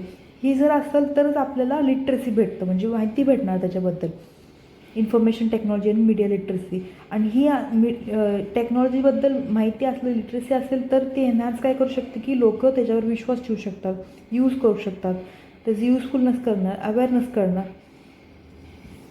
सो ही डिजिटल इन्क्लुजन ॲक्च्युली ह्या मेथडने केलं पाहिजे. इम्पॉर्टन्स काय आहे त्याचं की एक्सटेंड जॉब मार्केट, म्हणजे आता वर्ल्ड हे सांगितले future of job report 2023 by world economic फोरमने सांगितलं की फ्युचरमध्ये डेटा ॲनालिस्ट आणि सायंटिस्टचे 30 to 35% इन्क्रीज होणार आहे त्यांचं डिमांड. आणि नंतर एनहान्स्ड लर्निंग, कॉस्ट ऑफ एज्युकेशन कमी होणार डिजिटल इन्क्लुजन आणि ऑनलाईन लर्निंगमुळे. आणि व्हर्च्युअल रियालिटी आपल्याला आपल्याला अजून विज्युअलाइज करू शकतो, इव्हेंट, एक्सपेरिमेंट वगैरे. नंतर ना inclusive workshop, workspace like main women gender gap कमी होणार, हे इन्क्लुझिव्ह झालं. नंतर ना बेटर पे अँड वेजेस, जसं की स्किल डेव्हलपमेंट होणं, त्याच्यामुळं बेटर पे आणि वेज वाढणार. आपलं हेल्थ केअर म्हणजे ॲक्सेसिबल असणार, अफोर्डेबिलिटी, जसं की आता मेडिकल ॲप कितीतरी आले ते. सो ह्याच्यामुळं आपलं हेल्थ केअर आपलं बेटर होणार. For example e Sanjeevani platform, जे की पॅन्डेमिकच्या वेळी 1 मिलियन लोकांपर्यंत हे झालं होतं त्याच्यामध्ये. नंतर MSMEमध्ये डेव्हलपमेंट करू शकतो. फॉर एक्झाम्पल ई कॉमर्स, आता अमेझॉनमध्ये कितीतरी प्रोडक्ट आपण ॲड करतो. Internet of thing, process automation, आजकाल प्रत्येक ब्रँडचे ओन सॉफ्टवेअर डेव्हलप करतात. प्रत्येक कंपनी, प्रत्येक shops, MSMEs on software develop करतात. सो MSMEमध्ये काय करू शकतो, बेनिफिट काय आहे त्याचं, की रिड्यूस मॅन्युअल एफर्ट, एरर काय असेल ते कमी करू शकतो. नंतर ओव्हरऑल एफिशियन्सी इन्क्रीज होणार. नंतर रीच जास्त होणार थ्रू ऑनलाईन. आपण एका रिजनमधून दुसऱ्या रिजनपर्यंत आपण रीच करू शकतो. इझी ॲक्सेस आहे फायनान्ससाठी, म्हणजे पेमेंट वगैरे इझिली होऊ शकतो. नंतर efficient storing and managing data, जे काय आहे लेजर वगैरे आपण इफिशियंटली स्टोअर करू शकतो. चॅलेंज काय आहे, ट्रस्ट नाही ऑनलाईन कन्झ्युमरसोबत. नंतर लॉजिस्टिकचं प्रॉब्लेम आहे, इन्फ्रास्ट्रक्चर प्रॉब्लेम आहे, नॉलेज नाही आहे, एक्सपर्टच नाही आहे, एक प्रॉब्लेम आहे. इनिशिएटिव्स काय घेतले इंडियन गव्हर्नमेंटने, उद्यम रजिस्टर पोर्टल आहे. ह्या पोर्टलमध्ये जे काही MSMEs आहेत ते रजिस्टर करतात फॉर फायनान्शियल सपोर्ट किंवा रिसोर्स किंवा ट्रेनिंगसाठी. नंतर MSME संपर्क आहे, जे काय आहे ते जॉब सिकर्स आहेत त्यांना MSME जे रिक्रुटर्स आहेत त्यांच्यासोबत कनेक्ट करतं. नंतर चॅम्पियन्स म्हणून आहे, ते काय creation and harmonisation application of modern process for increasing output and national strength. हे जी स्कीम आहे ते काय करतं, प्रमोट मॉडर्न टेक्नॉलॉजी आहे ना ती MSMEमध्ये कसं यूज करायचं, त्यासाठी जे काही सपोर्ट लागणार आहे ती हे करणार. नंतर MSME ग्लोबल मार्ट प्लॅटफॉर्म, ही जी आहे ते business to business web portal आहे, जी ग्लोबली मार्केट कनेक्ट करू शकतो आपण ग्लोबली. नंतर open network for digital commerce, हे ONDC आहे ते काय करतं, new opportunities to curb digital monopolies, म्हणजे जे काही मोनोपोलीज आहेत ते कप करण्यासाठी, म्हणजे एकच कंपनी जी आहे त्यांनी ओव्हरटेक केलेलं असेल ती मोनोपोली ब्रेक करण्यासाठी ही open network for digital commerce हे एस्टॅब्लिश केलेलं आहे. आणि ह्याच्यामध्ये चॅलेंजेस काय आता, एकतर ॲक्सेसेबल नाही आहे, ॲक्सेसिबिलिटी मेन प्रॉब्लेम आहे डिजिटल टेक्नॉलॉजीचं. सो एकतर हाय कॉस्ट आहे किंवा टेक्नॉलॉजिकल ॲडव्हान्समेंट आहे, ह्याच्यामुळं लोकांना माहीत नाही आहे. फॉर एक्झाम्पल 2021मध्ये 49 इंडियन मेनजवळ स्मार्टफोन होतं, वॅरस विमेनजवळ फक्त 28% विमेनजवळ होतं. सो जेंडर डिस्पॅरिटी आहे ह्याच्यामध्ये. पण इन्फ्रास्ट्रक्चर प्रॉब्लेम आहे, 5G नेटवर्क अजूनही कुठेही अवेलेबल नाही आहे, AI टेक्नॉलॉजीज अवेलेबल नाही आहे, फायबरायझेशन नाही आहे, अफोर्डेबिलिटी प्रॉब्लेम आहे. आता चिपेस्ट स्मार्टफोन जे आहे ते 35.91% ऑफ द ॲव्हरेज मंथली इन्कममधलं 35% जर स्मार्टफोनला असेल तर मग कसं परवडणार ते. नंतर लिमिटेड डिजिटल लिटरसी, नॉलेज नाही, अवेअरनेस नाही आहे. सायबर अटॅक्स ही एक मेन रायझिंग इश्यू आहे. सायबर अटॅक होते, जेणेकरून जेंडर व्हायलन्स होते, स्टॉकिंग चालू होते, बुलिंग करतात, नंतर लोकांना फसवतात, फिशिंग करतात. सो ही प्रॉब्लेम्स आहेत वेरियस डिजिटल टेक्नॉलॉजीमध्ये. नंतर म्हणजे आता इनिशिएटिव्स काय घेतले फॉर इमर्जिंग टेक्नॉलॉजीमध्ये डिजिटल इन्क्लुजन करण्यासाठी. For digital connectivity universal service obligation fund एक डेव्हलप केलेला आहे बाय इंडियन टेलिग्राफ ॲक्ट 1885. तर सपोर्ट प्रोव्हाइड करायसाठी for affordable access to the network, telecom network rural एरियामध्ये. नंतर भारत नेट प्रोजेक्ट आहे, जे काय कनेक्ट करते सगळे ग्रामपंचायत आणि village in countries high speed broadband कनेक्टिव्हिटीमध्ये युझिंग ऑप्टिकल फायबर केबल. नंतर आहे नॅशनल ब्रॉडबँड मिशन 2019. हे काय करतं की availability of broadband connection and create digital fibre map, म्हणजे ब्रॉडबँड कनेक्शन आणि हे कशासाठी of digital communication network and infrastructure develop करते. नंतर डिजिटल इंडिया प्रोग्राम, ही याच्यामध्ये 3 विजन आहेत. की विजन त्याचं आहे ती एक तर डिजिटल इन्फ्रास्ट्रक्चर डेव्हलप करणं आणि गव्हर्नन्स अँड सर्व्हिस त्याच्यामध्ये, आणि डिजिटल एम्पॉवरमेंट ऑफ सिटिझन्स. नंतर डिजिटल अफोर्डेबिलिटी, त्यासाठी काय काय केलेलं आहे. नॅशनल पॉलिसी ऑन इलेक्ट्रॉनिक्स 2019मध्ये सांगितले की मॅन्युफॅक्चर करायचं domestically producing 1 billion mobile handset by 2025पर्यंत. नंतर डिझाईन लिंक्ड इन्सेंटिव्ह स्कीम आहे. हे काय करतं, इन्सेंटिव्ह प्रोव्हाइड करतं as well as design infrastructure support provide करतं. म्हणजे कशामध्ये तर सेमी कंडक्टर डिझाईनमध्ये किंवा इंटिग्रेटेड सर्क्यूटमध्ये, चिपसेट्समध्ये, त्यासाठी. नंतर लिटरसीमध्ये मग प्रधानमंत्री ग्रामीण डिजिटल साक्षरता अभियान आहे, ज्याच्यामध्ये 60 मिलियन पॉप्युलेशनला डिजिटली लिटरेट केलेलं आहे. म्हणजे त्यांना अवेअरनेस दिले किंवा ट्रेनिंग प्रोव्हाइड केले आणि टॅबलेट आणि स्मार्टफोनचा ॲक्सेस प्रोव्हाइड केले त्यांच्यासाठी. त्यांना डिजिटल स्किलिंग प्रोग्राम आहे, त्याच्यामध्ये स्किलिंग, रिस्किलिंग, अपस्किलिंग आहे स्टुडंट्ससाठी थ्रू इंटर्नशिप, अप्रेझेंटाईशिप. नंतर एम्प्लॉयमेंट केले 1 करोड स्टुडंट्सला. वे फॉरवर्ड काय आहे की पॉलिसी इंटरव्हेन्शन, म्हणजे अजून पॉलिसी याच्यामध्ये हे केलं पाहिजे, टार्गेटेड पॉप्युलेशनला इम्प्लिमेंट होईल असं फोकस केलं पाहिजे. नंतर इन्व्हेस्टमेंट, अजून इन्व्हेस्टमेंट इन्क्रीज केलं पाहिजे. इंटरनेट स्पीड डेव्हलप केली पाहिजे, फॉर इन्फ्रास्ट्रक्चर डेव्हलपमेंट केलं पाहिजे त्याच्यामध्ये. नंतर टॅक्स रिबेटची पण गरज आहे त्याच्यामध्ये, म्हणजे मोबाईल सेक्टरला वगैरे. नंतर stakeholders collaboration, for example जे ब्युरोक्रेट हर्डल्स आहेत ते ॲड्रेस केलं पाहिजे. नंतर डिजिटल इन्क्लुजन फॅसिलिटीज प्रोव्हाइड केलं पाहिजे बिझनेसेससाठी. त्यांना इंटरनॅशनल प्रॅक्टिस काय आहे, इंटरनॅशनल काय ॲक्सेप्ट केलेलं आहे बघा. स्मार्ट नेशन सिंगापूर प्रोग्राम आहे, जे की डिजिटल फर्स्ट सिंगापूर आहे. इथं digital government, digital economy and digital society हे 3 पिलर आहे स्मार्ट सिंगापूरसाठी. म्हणजे पूर्ण डिजिटल करणार, effect transformation in health, transport, urban living, government service and बिझनेसेसमध्ये. नंतर अफोर्डेबल कनेक्टिव्हिटी प्रोग्राम USA, ह्याच्यामध्ये काय करतात की जे काय हाऊसहोल्ड आहेत ते अफोर्ड द ब्रॉडबँड, सगळ्यांना ब्रॉडबँड भेटलं पाहिजे त्यांच्या वर्क, स्कूल आणि हेल्थ केअरसाठी. हे रिलेटेड न्यूज एक आहे, generative AI and jobs. International labour ऑर्गनायझेशनने एक पेपर रिलीज केले, जनरेटिव्ह AI अँड जॉब्स. हे global analysis of potential effect on job quality and quantity. GAI आहे ते ब्रँच ऑफ आर्टिफिशियल इंटेलिजन्स आहे, म्हणजेच जे काही डीप लर्निंग मॉडेल्स आहेत ते यूज करते. फॉर एक्झाम्पल ChatGPT आणि Google Bard. So it leverage advanced natural language processing to understand complex language structure. Observation काय आहे याच्यामध्ये की ऑग्युमेंट जॉब्स, म्हणजे जॉब्स प्रोव्हाइड इन्क्रीज करू शकतं जॉब ऑपॉर्च्युनिटीज. नंतर share of jobs potentially expose to automation with GI growth with the income of the country. नंतर poorly manage tech जे आहे ते ट्रान्सलेशन हॅज रेंडेड इफेक्ट आणि डिस्प्रोपोर्शनली हार्म वुमेन. म्हणजे proper management नसल्यामुळं हे जे काय आहे ते विमेनला हार्म होऊ शकतं. For example deep fake, photo morphing वगैरे आहे ते सगळे प्रॉब्लेम झाले आता. याच्यामध्ये रिकमेंडेशन काय आहे की negotiation with employers and workers. नंतर सोशल प्रोटेक्शन आणि स्किल डेव्हलपमेंटची गरज आहे. नंतर quality job training, income support provide केलं पाहिजे जेंडर इफेक्ट्स रिड्यूस करण्यासाठी. नंतर रेग्युलेशन आणलं पाहिजे, लॉज क्रिएट केलं पाहिजे. सो हे टॉपिक आहे. नेक्स्ट टॉपिक आहे managing food inflation in India.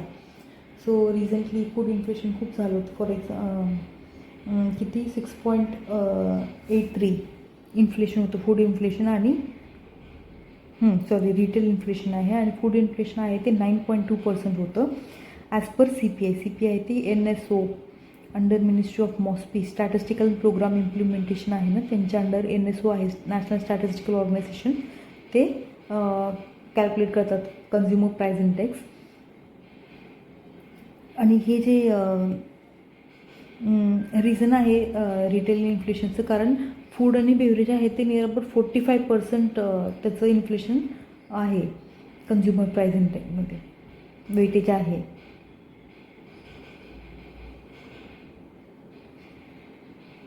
आणि ही न्यूज ॲक्च्युली न्यूजमध्ये काय आहे, कारण जी काय बॅन केलं होतं सिरियल क्रॉप एक्सपोर्टचं, त्याच्यामुळे फार्मर्सला ॲटलिस्ट 45,000 crore एवढं नुकसान झालेलं आहे 2023मध्ये ओव्हरऑल.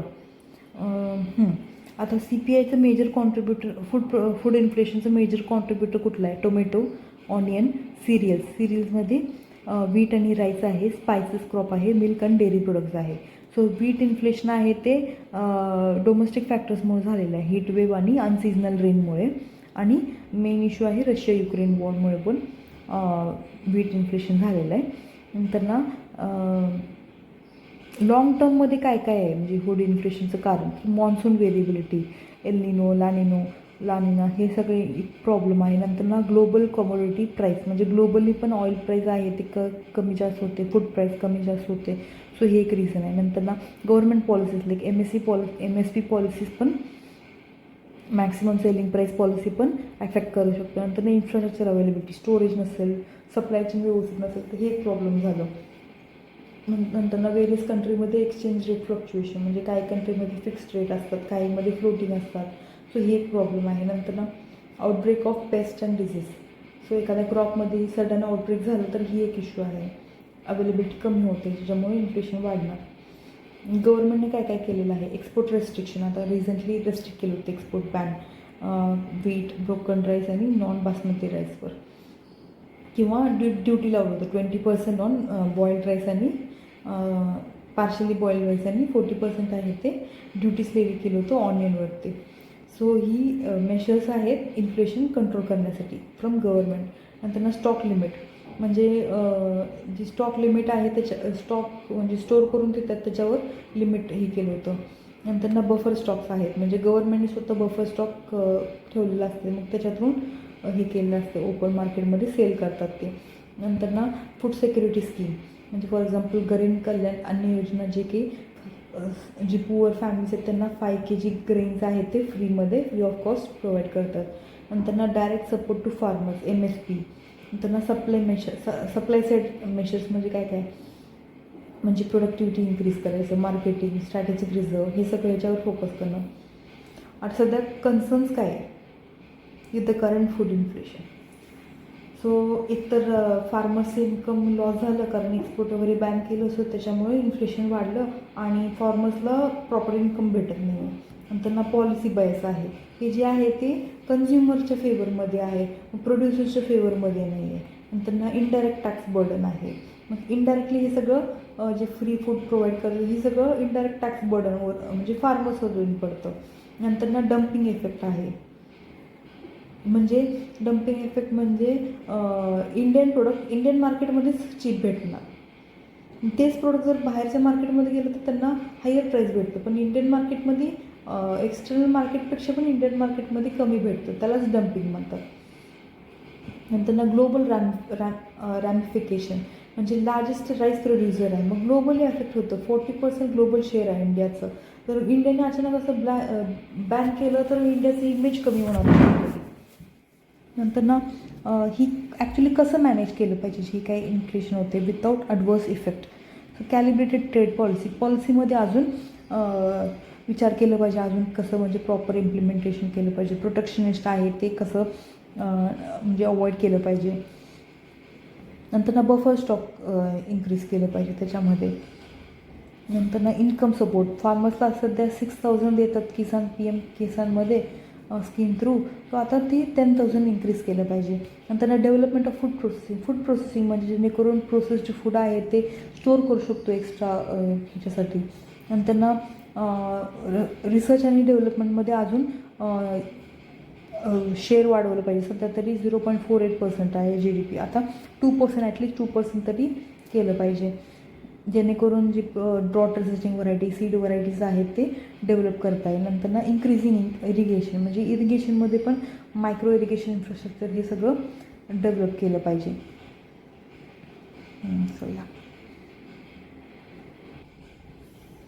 नेक्स्ट टॉपिक आहे डिजिटलायझेशन ऑफ ॲग्रिकल्चर. सो G20च्या डिक्लेरेशनमध्ये कमिटमेंट केलं होतं की to promote responsible, sustainable and inclusive use of digital technology by farmers and agritech startups and MSME. So सध्या 40%च फार्म मेकनायझेशन आहे इंडियामध्ये, वेरस US मध्ये 95% आहे, ब्राझीलमध्ये 75% आहे आणि चायनामध्ये 57% आहे. सो आपण इंडिया फार्म मेकनायझेशनमधून खूप मागे आहे. सो डिजिटलायझेशन इन ॲग्रिकल्चर म्हणजे काय, ही की कटिंग एज डिजिटल टेक्नॉलॉजी आहे फार्ममध्ये फार्म प्रोडक्शन सिस्टममध्ये. त्याच्यामध्ये AI इन्क्लूड होतं, रोबोटिक्स, अनमॅन्ड एव्हिएशन सिस्टम, नंतर ना सेन्सर्स यूज केलं जातं, कम्युनिकेशन नेटवर्क, हे सगळे सगळ्याला म्हणून डिजिटलायझेशन आपण म्हणतो इन ॲग्रिकल्चर. सो इम्पॉर्टन्स काय आहे across the agriculture value chain, म्हणजे इनपुट सप्लाय, म्हणजे आपण ऑप्टिमाइज करू शकतो की इनपुट किती द्यायचं आहे. म्हणजे आपण प्रॉपर सांगू शकतो की फर्टिलायझर एवढंच द्यायचं आहे, पेस्टिसाईड किती हे करायचं, वॉटर किती सप्लाय करायचं, आणि ते पण राईट टाईममध्ये आपण त्याला सप्लाय करू शकतो AI थ्रू. त्यांना प्रोडक्शन इन्क्रीज होणार त्याच्यामध्ये. For example submission on agriculture mechanisation. So ही इन्क्रीज करतं ऑपरेशनल एफिशियन्सी आणि प्रोडक्शन कॉस्ट कमी करतं, त्याच्यामुळं आपण प्रोडक्शन इन्क्रीज करू शकतो. नंतर ट्रेडिंगमध्ये इनाम पोर्टल थ्रू आपण मार्केट हे म्हणजे सर्च करू शकतात फार्मर्स, त्यांचं प्रॉफिटेबिलिटी इन्क्रीज करू शकतात. वेअरहाऊसिंग थ्रू आपण म्हणजे ॲक्च्युली फार्मिंग ॲक्टिव्हिटीजमध्ये आपल्याला हेल्प करतं की किती आपण हे क्रॉप लॉस रेड्यूस करू शकतो, किंवा फेलियर जे असेल ते थ्रू वेअरहाऊसिंग आपण कमी करू शकतो. नंतर गव्हर्नन्समध्ये काय म्हणजे थ्रू डिजिटलायझेशन आपण प्रॉपर गव्हर्नन्स करू शकतात. गव्हर्नमेंट प्लॅन आहे इन ॲग्रिकल्चर. नंतर India digital ecosystem for agriculture framework आहे, थ्रू ह्याच्या थ्रू गव्हर्नमेंटसुद्धा गव्हर्नन्स करू शकते. नंतर रेग्युलेट करू शकतो. नंतर सोशल बेनिफिट काय आहे, PM किसान ॲप आहे, सो त्याच्या थ्रू आपल्याला इन्सेंटिव्स आपण फार्मर्सला म्हणजे देऊ शकतो. म्हणजे हे एक डायग्रॅमॅटिकली सांगितलेलं आहे की फार्मर्स जे आहेत ते जे प्रोड्युसर्स असतात त्यांना युनिक कोड दिलं जातं. म्हणजे फॉर एक्झाम्पल त्याच्यामध्ये जिओ लोकेशन, म्हणजे कुठल्या लोकेशनमध्ये आहे ते ॲड करायचं. नंतर पूर्ण फार्म क्रॉपबद्दल इन्फॉर्मेशन, सर्टिफिकेशन कुठले फॉर एक्झाम्पल ऑर्गॅनिक आहे, सो असे सर्टिफिकेशन पण आपण देऊ शकतो. कॉन्टॅक्ट डिटेल्स ॲड करू शकतो, रजिस्ट्रेशन नंबर ॲड करू शकतो. नंतर कलेक्शन सेंटरमध्ये रेकॉर्ड जे आहे त्याचं रेकॉर्ड करू शकतात ते फार्मरबद्दल, name, variety, data, storage area and quantity. So हे सगळं कलेक्शन सेंटरमध्ये रेकॉर्ड करू शकतात. नंतर पॅकेजिंगमध्ये लेबलिंग ऑफ प्रोड्युसर नंबर, म्हणजे प्रोड्युसर जे आहेत फार्मर त्यांचं ID हे करू शकतो की वेट किती आहे हे पॅक हे करू शकतो. नंतर ट्रान्सपोर्टेशनमध्ये लॉजिस्टिक डिटेल्स आणि ट्रान्सपोर्ट मॅनेजमेंट करू शकतो. सो हे सगळं डिजिटलायझेशन थ्रू आपण पूर्ण एक डेटा बेस रेडी ठेवू शकतो आपण. नंतर चॅलेंजेस काय आहे डिजिटलायझेशनमध्ये, इलिटरसी, फार्मर्सना लिटरसी रेट खूप कमी आहे, डिजिटल फ्रॉड्स खूप आहेत, लोकांना अवेअरनेस नाही आहे, लॅक ऑफ अवेअरनेस. नंतर कॅपिटल रिक्वायरमेंट हाय आहे, म्हणजे डिजिटली इन्स्टॉलमेंट करायचं. फॉर एक्झाम्पल इरिगेशनसुद्धा थ्रू AI टाईम सेट करून प्रॉपर इरिगेशन करायचं म्हणजे तर त्याचं इन्स्टॉलमेंट रेट खूप हाय आहे. नंतर फ्रॅगमेंटेड लँड होल्डिंग्स, म्हणजे ही एक मेजर इश्यू आहे इंडियामध्ये सध्या की फ्रॅगमेंटेड लँड होल्डिंग आहे. अकॉर्डिंग टू 2015-16 डेटा 1.608 हे ॲव्हरेज लँड होल्डिंग आहे एका पर्सन्सचं. अनएम्प्लॉयमेंट होणार की मॅनपॉवरची गरज कमी पडणार ना, सो अनएम्प्लॉयमेंट लीड्स टू. नंतर national stage of agri startup penetration खूप कमी आहे, 1% आहे सध्या इंडियामध्ये. इन्फ्रास्ट्रक्चरची कमी आहे, इनोव्हेशन किंवा लॅबोरेटरीमध्ये इलेक्ट्रिसिटी कमी आहे. नंतर अवेलेबल प्रोडक्ट्समध्ये लिमिटेशन आहे, जे काही अवेलेबल प्रोडक्ट्स आहेत ते. Application of technologies involved in agriculture काय फार्म मेकॅनायझेशनमध्ये आपण ड्रोन्स, रोबोटिक्स, सेन्सर वगैरे हे करू शकतो. नंतर क्लायमेट स्मार्ट ॲग्रिकल्चर थ्रू आपण वेदर रिपोर्ट आपल्याला भेटू शकतो.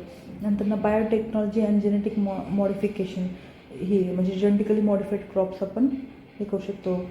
नंतर बायोफोर्टिफिकेशन, म्हणजे आपण फॉर एक्झाम्पल राईस जे आहे राईसचं फोर्टिफिकेशन करतात, म्हणजे आउटसाईड न्यूट्रिशन हे करायचं राईसला. नंतर डिजिटल टेक्नॉलॉजीज आहेत, for example AI, remote sensing, big data, blockchain.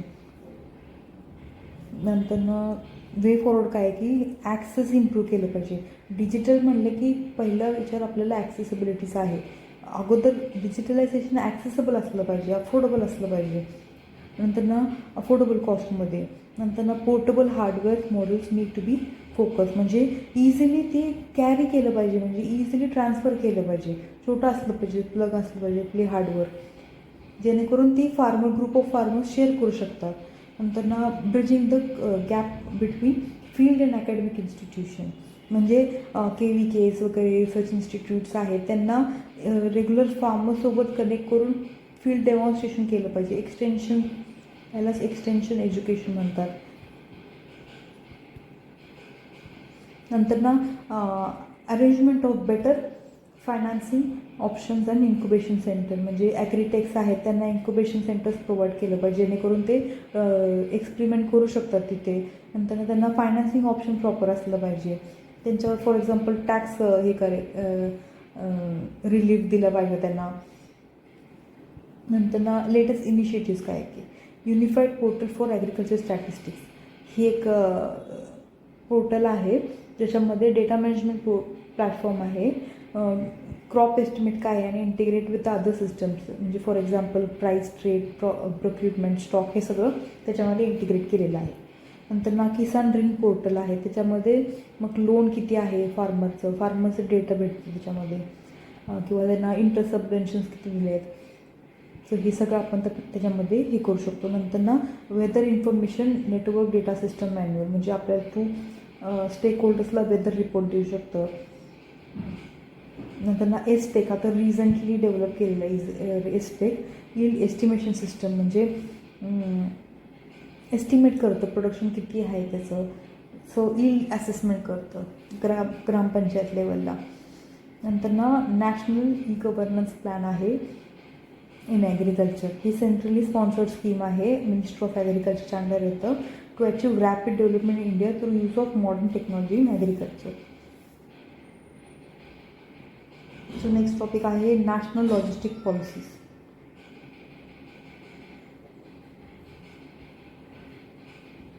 मला अजून दोनच आहे. नॅशनल लॉजिस्टिक पॉलिसी आहे न्यूजमध्ये का आहे, कारण रिसेंटली फर्स्ट इयर ॲनिव्हर्सरी झालं नॅशनल लॉजिस्टिक पॉलिसीचं. Logistic sector in India logistic means transportation and handling of good between points of production and consumption, storage, value addition आणि अलाइड सर्व्हिस. हे जे इन्फ्रास्ट्रक्चरमध्ये काय काय असतं, पोर्ट्स असतात, स्टेशन, मल्टीमोडल लॉजिस्टिक असतात, पार्क्स असतात, वेअरहाऊसेस असतात, जी की road, railway, shipping, inland waterway, air route, pipeline ह्याच्या थ्रू कनेक्ट झालेलं असते. की ॲस्पेक्ट्स काय आहे लॉजिस्टिक इंडस्ट्रीचं, तर आत्ता सध्या इंडियन लॉजिस्टिक सेक्टर आहे 2022मध्ये व्हॅल्यू काय आहे त्याचं $259 बिलियन आहे सध्या, आणि वर्ल्ड बँकच्या लॉजिस्टिक परफॉर्मन्स इंडेक्समध्ये 38th रँक आहे आता सध्या. आणि इंडियाचं लॉजिस्टिक सेक्टरचं कॉस्ट आहे ते 13 to 14% ऑफ GDP आहे. ही पॉलिसी काय बघू, सप्टेंबर 2022मध्ये इंट्रोड्यूस केलं होतं. कशासाठी, तर जे काय seamless flow of goods across the country, म्हणजे कंट्रीमध्ये गुड्स फ्लो ही म्हणजे व्यवस्थित झालं पाहिजे, आणि इंडियन गुड्स कॉम्पिटेटिव्हनेस इन्क्रीज करण्यासाठी डोमेस्टिक आणि ग्लोबल मार्केटमध्ये. विजन काय आहे, सेम आहे तेच, integrated, seamless, efficient, reliable, green, sustainable and cost effective logistic network by class technology, processes आणि स्किल्ड मॅनपॉवर.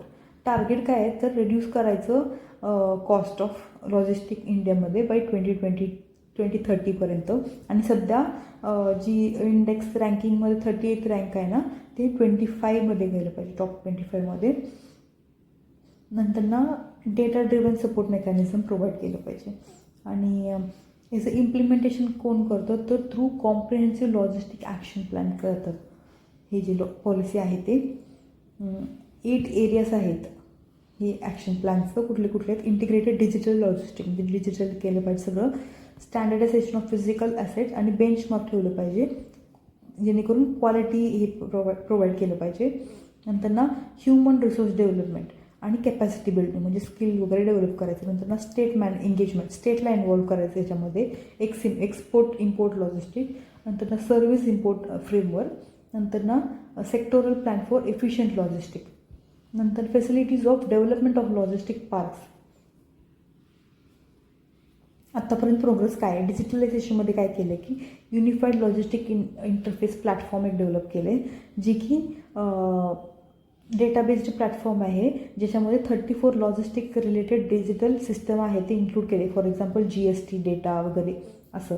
आणि ही जे आहे ते याच्यामध्ये 614 इंडस्ट्रीज प्लेयर आहे ते रजिस्टर केलेलं आहे याच्या अंडर, आणि 106 प्रायव्हेट कंपनीजनी पण ह्याच्यामध्ये साईन केलेलं आहे. नंतर ना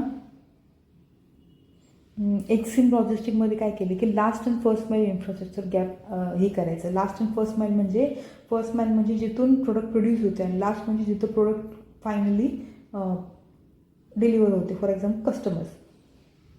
सो ह्याच्यामध्ये कनेक्टिव्हिटी कसं डेव्हलप केलं पाहिजे हे बघितले. ह्याच्यामध्ये 60 projects of ministry of road and ट्रान्सपोर्टने आणि 47 ऑफ मिनिस्ट्री ऑफ रेल्वेने सँक्शन केलेलं आहे हे गॅप फिल करण्यासाठी.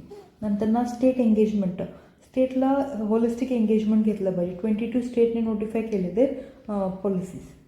नंतर ना इश्यू अँड ग्रीव्हन्स रिड्रेसल पण असलं पाहिजे, जेणेकरून ईज ऑफ लॉजिस्टिक सर्व्हिस जे आहे ते इझिली सगळ्यांना आउटरीच झालं पाहिजे. आणि 29 बिझनेस असोसिएशनने एम्पॅनल केलेलं आहे ह्याच्यामध्ये. आता चॅलेंजेस काय की फ्रॅगमेंटेड लॉजिस्टिक सेक्टर आहे, सगळीकडे इंटिग्रेटेड नाही आहे. सो इंटिग्रेटेड असलं पाहिजे. प्रत्येक लॉजिस्टिक पोर्ट आहे ते सेपरेट आहे, रोड थ्रू आहे त्याचं सेपरेट आहे. सो सगळे एकत्र आलं पाहिजे. आणि युजली आहे ते 90% लॉजिस्टिक आहे मार्केट आहे ते अनऑर्गनाइज्ड प्लेयर कंट्रोल करतात. नंतर लॅक ऑफ लॉजिस्टिक स्टँडर्डायझेशन, एक प्रॉपर स्टँडर्ड नाही आहे की नंतर रिस्क हँडलिंग कसं असलं पाहिजे, हे सगळं डिले वगैरे कसं कमी केलं पाहिजे. नंतर लॅक ऑफ स्किल्ड वर्कफोर्स खूप कमी आहे. जी स्किल्ड आहे ते खूप कमी आहे. ओन्ली 4.7% जे आहे ते फॉर्मली स्किल्ड आहे त्याच्यामध्ये. नंतर कोऑर्डिनेशनची कमी आहे याच्यामध्ये स्टेटमध्ये किंवा स्टेट आणि सेंट्रल गव्हर्नमेंटसोबत. ही lack of acceptance of digital technology अजून पण ॲक्सेप्ट करत नाही आहेत. आणि limited alternatives to first and last mile connectivity, ही एक इश्यू आहे. आणि वे फॉरवर्ड काय आहे, implementation of road map and monitoring through a thorough study, म्हणजे प्रॉपर एक इम्प्लिमेंटेशन केलं पाहिजे, त्याचं प्रॉपर मॉनिटरिंग केलं पाहिजे, एक रोड मॅप डेव्हलप केलं पाहिजे. नंतर जे काय इश्यूज आहेत त्याला ॲड्रेस केलं पाहिजे. इन्फ्रास्ट्रक्चर प्रॉब्लेम आहे, प्रोसिजरल गॅप्स आहेत एक्सपोर्ट इम्पोर्टमध्ये, हे सगळं इश्यूज आहेत त्याच्यावर लक्ष दिलं पाहिजे.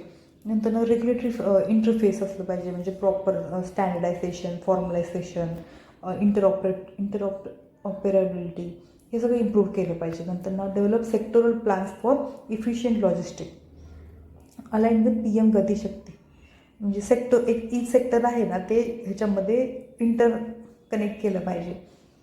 नंतर बेटर स्टेट एंगेजमेंट, मेन म्हणजे स्टेटला इन्वॉल्व केलं पाहिजे ह्याच्यामध्ये. स्टेटचं रोल काय आहे ही इम्प्लिमेंट करण्यामध्ये. To create dedicated agency for the development of logistic in the state, म्हणजे स्टेट लेवलला त्याचं इम्प्रूव्हमेंट केलं पाहिजे. प्रॉपर विंडो क्लिअरन्स असलं पाहिजे, सिंगल असलं पाहिजे, जेणेकरून जे लॉजिस्टिक पीपल आहेत त्यांना म्हणजे वेळ लागणार नाही. जे काय असेल ते क्लिअरन्स लगेच भेटेल त्यांना. To identify local logistic infrastructure requirement, म्हणजे काय गरज आहे, झोन, वेअरहाऊस कुठं आहे, एक्सप्रेस वेज एक्सेट्रा. नंतर to create quality storage facility, storage वगैरे हे केलं पाहिजे, लँडस्केप प्रोव्हाइड केलं पाहिजे, लोकल इंडस्ट्रियल रिक्वायरमेंट काय आहे बघायला पाहिजे. नंतर to provide impetus to the industries, म्हणजे त्यांना एक मोटिवेशन भेटलं पाहिजे. For example capital interest subsidy दिलं पाहिजे, स्टॅम्प ड्युटी सबसिडी प्रोव्हाइड केलं पाहिजे, जेणेकरून एक मोटिवेशन भेटेल त्यांना, एक एन्करेजमेंट भेटेल ह्याच्यामध्ये अजून डेव्हलपमेंट करण्याचं. नंतर to integrate quality data from various state masters plan, म्हणजे बाकीच्या स्टेटसोबत पण इंटरप्रेट केलं पाहिजे. नंतर to enable area based development, म्हणजे प्रॉपर एरिया काय आहे त्याच्यामध्ये काय आयडेंटिफाय केलं पाहिजे आणि मग प्लॅनिंग केलं पाहिजे ग्रास रूट लेवलला, म्हणजे लोकल पॉप्युलेशनला इन्व्हॉल्व करून. नेक्स्ट टॉपिक आहे inland waterways. Recently standing committee on transport tourism culture submitted its report on development and expansion of existing new national inland waterway. मग एक रिपोर्ट सबमिट केलेला आहे. सो अगोदर inland waterway authority of India बघू. याचं headquarter नोएडामध्ये आहे. Under ministry of ports, shipping and waterways आहे. ही एक स्टॅच्युटरी बॉडी आहे. स्टॅच्युटरी बॉडी म्हणजे जे एखादे ॲक्ट पास करून त्याच्या थ्रू ही बॉडी ह्यांना पॉवर भेटतं. त्या ॲक्ट तर कुठला ॲक्ट आहे तर ते inland waterway authority of India 1985 ह्या ॲक्ट थ्रू त्यांना एम्पॉवरमेंट भेटतं. मॅन्डेट काय आहे की कंडक्ट सर्वे, ह्यांना सर्वे कंडक्ट करायला लागते. इकॉनॉमिक फिसिबिलिटीज काय आहे डेव्हलपिंग इनलँड वॉटर ट्रान्सपोर्ट मोडमध्ये. नंतर ना रेग्युलेशन काय डेव्हलपमेंट आहे नॅशनल वॉटरवेज आणि शिपिंग नेव्हिगेशनमध्ये. आणि ट्रॅफिक रेग्युलेट करायचं, कोऑर्डिनेट करायचं, हे एक त्यांचं काम आहे. नंतर ना assist and advice central and state government regarding inland water transport. आता इनलँड वॉटर ट्रान्सपोर्ट काय आहे, ही फ्युएल एफिशियंट आहे, environment friendly and cost effective आहे.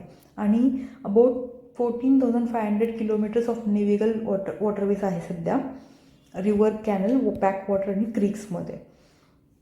कॉन्स्टिट्युशनल प्रोव्हिजन काय आहे, only those waterways which are declared us national waterway हे येतं central गव्हर्नमेंटच्या अंडर आणि रेस्ट सगळं स्टेट गव्हर्नमेंटच्या अंडर येतं. आता इम्पॉर्टन्स काय आहे वॉटरवेचं तर कॉस्ट सेव्हिंग आहे. GDPमध्ये 13 to 14% GDP आहे ना ते लॉजिस्टिक कॉस्ट आहे. ते आपण ते रेड्यूस करू शकतो आपण थ्रू इनलँड वॉटरवेज. नंतर ना एन्व्हायरमेंट फ्रेंडली आहे कारण फ्युएल कन्झम्पशन कमी आहे, त्याच्यामुळे CO2 एमिशन कमी असणार आहे. आणि लेस हजार्डस आहे, सेफ मोड ऑफ ट्रान्सपोर्टेशन आहे. कारण आता विअर अँड टिअर होऊ शकतं इन रोडवेजमध्ये, तसं वॉटरमध्ये होणार नाही वाईल ट्रान्सपोर्टेशन. नंतर ना स्ट्रॅटेजिक इम्पॉर्टन्स आहे कारण नॉर्थ ईस्ट रिजनला कनेक्शनसाठी हे खूप इम्पॉर्टंट आहे. आणि इकॉनॉमिक पण आहे कारण रोड आहे ते प्रॉपर नाही आहे, लय पुअर कंडिशनमध्ये आहे. नंतर ना सप्लिमेंटरी मोड रेड्यूस प्रेशर आणि रेल अँड रोडमध्ये प्रेशर कमी करतं आणि ज्याच्यामुळं कंजेशन आणि ॲक्सिडेंट्स कमी होतात रोडमध्ये. नंतर ना tourism and recreation. Inland waterways he main म्हणजे टुरिझमसाठी आपण हे करू शकतो. For example boating, fishing, site seeing ह्यासाठी. इथं कॉस्ट दिलेलं आहे प्रत्येक ह्याच्यामध्ये. तर फ्राईट कॉस्ट बघा रेल्वे आणि हायवेजपेक्षा इनलँड वॉटरवेजचं कमी आहे. एनर्जी कन्झम्पशन पण ह्याच्या दोन्हीपेक्षा ह्याच्यामध्ये कमी आहे. नंतर ना जे व्हेकल कॉस्ट आहे हे पण ह्याच्यापेक्षा ह्याचं कमीच आहे कम्पॅरिझनमध्ये. रोडमध्ये जास्त आहे पण हायवेजपेक्षा तर कमीच आहे ह्याचं. इश्यूज काय आहे, unavailability of projects and viability of project. For example 111 notify केलेलं आहे, त्याच्यामध्ये फक्त 23 सध्या ऑपरेशनल आहे. आणि 63 आत्ता घेतलेलं आहे डेव्हलपमेंटसाठी, पण त्याच्यामध्ये पण फायनान्शियल प्रॉब्लेम येतात, स्टाफिंग कन्स्ट्रेंट आहेत म्हणजे स्टाफ्स कमी आहेत. आणि लो लेवल ऑफ इन्व्हेस्टमेंट खूप कमी आहे याच्यामध्ये. नंतर ना लीस्ट अवेलेबल डेप्थ म्हणजे जे रिव्हर आहे त्याचं डेप्थ कमी आहे, ज्याच्यामुळे ना एकदम वेट ज्याचं 1500 to 2000 टन कॅपॅसिटीचे जे कार्गोस वगैरे असतात ते इझिली पास ऑन होऊ शकत नाहीत. नंतर ना एन्व्हायरमेंटमध्ये खूप इम्पॅक्ट आहे कारण ecology of the river disturb होते त्याच्यामध्ये. म्हणजे फॉर एक्झाम्पल गॅजेटिंग डॉल्फिन डिस्टर्ब होत चालले नॅशनल वॉटरवे हायवे 1मध्ये. हाय कॉस्ट ऑफ डेव्हलपमेंटसाठी म्हणजे जेटीज वगैरे बनवायला, रिव्हर इन्फॉर्मेशन सिस्टम, हे टर्मिनल्स वगैरे बनवायला इनिशियल कॉस्ट खूप लागणार आहे. आणि लॅक ऑफ कन्व्हर्जन्स म्हणजे बाकीच्या ट्रान्सपोर्ट मोडसोबत कन्वर्ज होत नाही आहे कारण शिफ्टिंग करायचं म्हटलं तर खूप अवघड आहे ते आणि हेक्टिक प्रोसेस आहे ते. रिकरिंग सिल्टेज एक प्रॉब्लेम आहे कारण रिव्हर सगळे तिथे हिमालयावरून एरोड होऊन येते, त्याच्यामुळे सिल्ट्स खूप घेऊन येतात ते. सो जिथे आपल्याला वॉटरवेज ट्रान्सपोर्टेशन करायचं तर सिल्टेज प्रॉब्लेम आहे. नंतर ना clearance at cross sectional bridges ही एक प्रॉब्लेम आहे.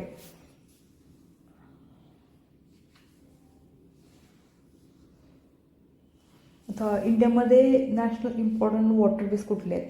1 आहे जे गंगा, भागीरथी, हुगली रिव्हरमध्ये आहे. 2 ब्रह्मपुत्रा रिव्हर, दुबरी आणि सदियामध्ये. वेस्टर्न कोस्टल कॅनलमध्ये 3 आहे कोट्टापुरम टू कोल्लम. आणि 4th आहे ते कृष्ण रिव्हरमध्ये, आणि 5th आहे ते धर्म परदिओ वेया मंगलगडी टू पांकोपल. आता स्टेप्स काय काय घेतलेत म्हणजे ह्याच्या डेव्हलपमेंटसाठी. तर डेव्हलपमेंट ऑफ नॅशनल वॉटरवे हे एक मेन स्टेप आहे. टोटल 111 वॉटरवेज केलेलं आहेत notified under national waterway act 2016. नंतर ना जलमार्ग विकास प्रोजेक्ट ही एक प्रोजेक्ट आहे ज्याच्यामध्ये नॅव्हिगेशन इन्क्रीज केलेलं आहे नॅशनल वॉटरवे 1मध्ये, जे की गंगा ब्रह्मपुत्रा हुगली रिव्हरमध्ये येतं through support of World Bank. नंतर ना रो रो रो रो म्हणजे रोल ऑन रोल ऑफ, आणि रो पॅक्स म्हणजे roll on roll off with passenger ferry म्हणजे फेरीज इन्क्लूड करायचं त्याच्यामध्ये. नंतर ना revised levy and collection of fees. नंतर ना डिजिटल सोल्युशन काय आहे, कार्डी आहे ते एक पोर्टल आहे वेब बेस्ड, ज्याच्यामध्ये collecting, compiling, analysing and disseminating on cargo and cruise movement data हे सगळं डेटा प्रोव्हाइड करतं. आणि PANI portal for asset and navigation information आहे ते सिंगल प्लॅटफॉर्ममध्ये सगळं भेटतं आपल्याला नॅव्हिगेशन आणि इन्फ्रास्ट्रक्चरचं इन्फॉर्मेशन. नंतर ना एनहान्स्ड रिजनल ट्रेड म्हणजे बांगलादेशसोबत म्हणजे नेबरिंग कंट्रीसोबत आहे ते ट्रेड इन्क्रीज करायचे थ्रू इनलँड वॉटरवेज. नंतर ना मेरिटाईम इंडिया विशन 2030मध्ये एन्हान्समेंट केलं सेम तेच नॅशनल वॉटरवेजचं इन्फ्रास्ट्रक्चर आणि रो हे डेव्हलपमेंट केलं. नंतर ना ब्लू इकॉनॉमी विजन 2047 ही एक आहे ज्याच्यामध्ये रिजनल कनेक्टिव्हिटी एन्हान्स केलं विथ बांगलादेश, नेपाळ, म्यानमार, भूटान म्हणजे नेबरिंग कंट्रीजसोबत थ्रू रिजनल वॉटरवे ग्रिड. आणि वर्ल्ड्स लॉंगेस्ट रिव्हर क्रूज ही केलेलं आहे, फ्लॅग ऑफ केलेलं आहे, जे की MV गंगा विलास आहे. वे फॉरवर्ड काय आहे की फिनान्शियल इन्सेंटिव्स प्रोव्हाइड केलं पाहिजे जेणेकरून हे जे आहे शिफ्ट वगैरे कार्गोचं शिफ्टिंग वगैरे त्याला मदत होईल. आणि पब्लिक प्रायव्हेट पार्टनरशिप इन्क्लूड केलं पाहिजे जे की म्हणजे जेणेकरून कॉम्पिटेटिव्हनेस इन्क्रीज होणार आणि इन्व्हेस्टमेंट इन्क्रीज होणार. नंतर ना वॉटरवे कनेक्टिव्हिटी म्हणजे रेल रोड पोर्टसोबत ना प्रॉपर कनेक्टिव्हिटी असलं पाहिजे. नंतर ना एन्व्हायरमेंटला पण कन्सिडर केलं पाहिजे. नंतर ना इंटरनॅशनल कोलॅबरेशन म्हणजे ट्रान्सबाउंडरी वॉटरवेज हे सगळं हे डेव्हलप केलं पाहिजे. नंतर ना रिव्हर क्रूज प्रमोट केलं पाहिजे. नेक्स्ट टॉपिक आहे PM Vishwakarma scheme. So recently prime मिनिस्टरने लॉन्च केलं होतं विश्वकर्मा स्कीम, ज्याच्यामध्ये ट्रेडिशनल आर्टिसन्स आणि क्राफ्ट पर्सन आहेत त्यांना म्हणजे ह्यांच्यासाठी केलेलं आहे ते. ही काय करतं की प्रोव्हाइड हॉलिस्टिक सपोर्ट, त्यांना सपोर्ट प्रोव्हाइड करतं म्हणजे त्यांचं बिझनेस ही करण्यासाठी किंवा त्यांचं प्रोडक्ट आणि सर्व्हिस डेव्हलप करण्यासाठी.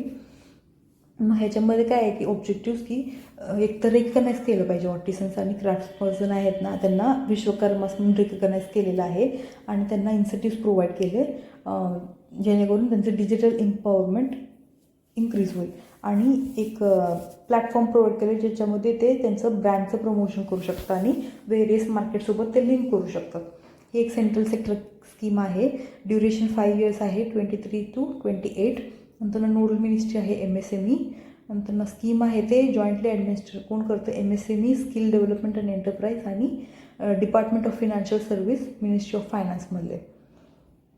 आणि ह्याचं रजिस्ट्रेशन आहे ते फ्री ऑफ चार्ज आहे. Common service centre through biometric आहे ते.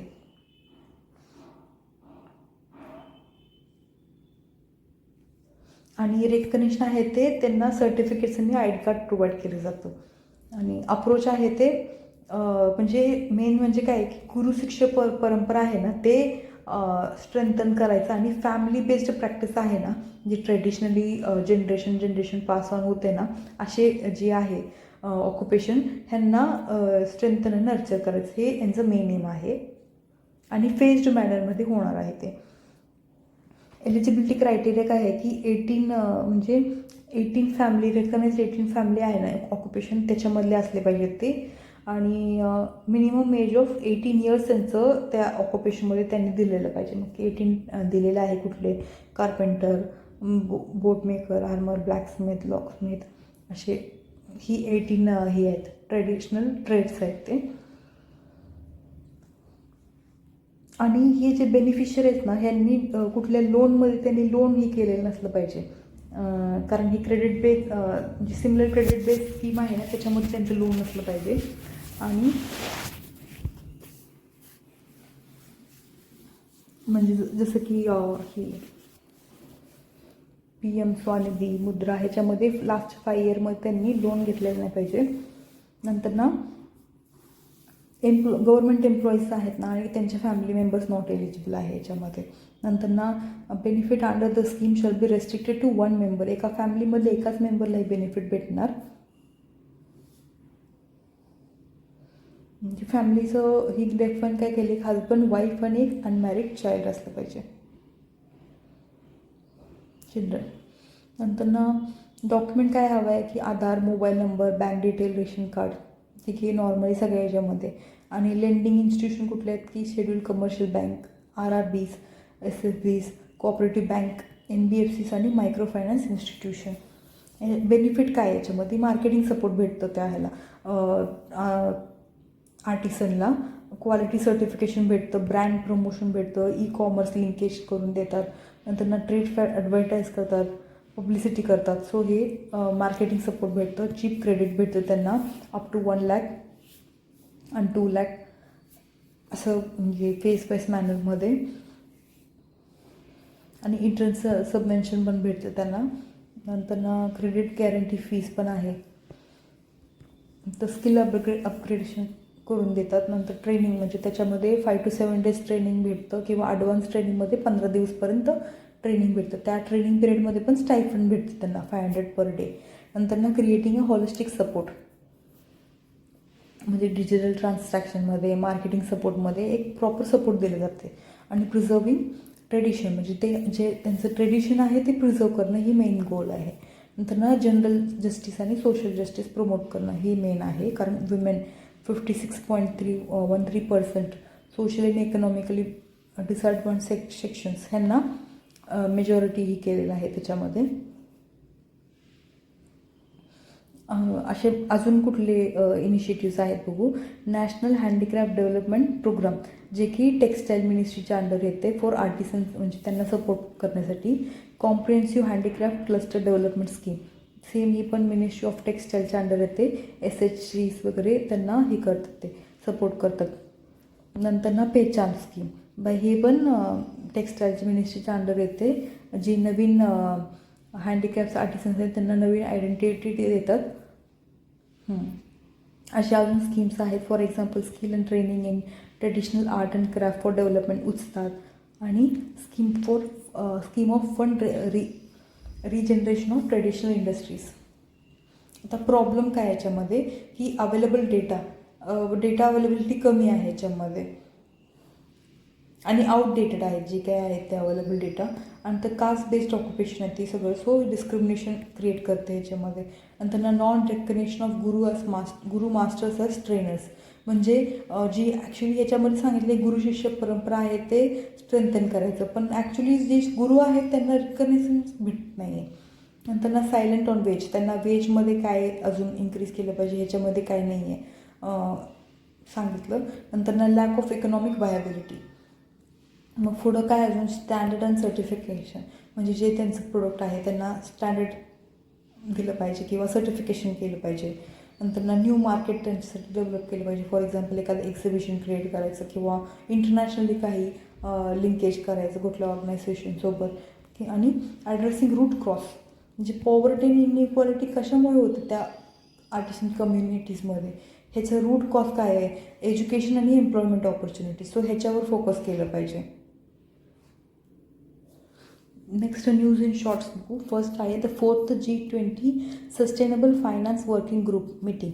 सो ह्या ग्रुपचं मीटिंग झाले कशासाठी, to mobilise sustainable finance to help ensure global growth and stability, म्हणजे ग्लोबल ग्रोथ आणि स्टेबिलिटीसाठी ही मीटिंग ही केलेलं आहे.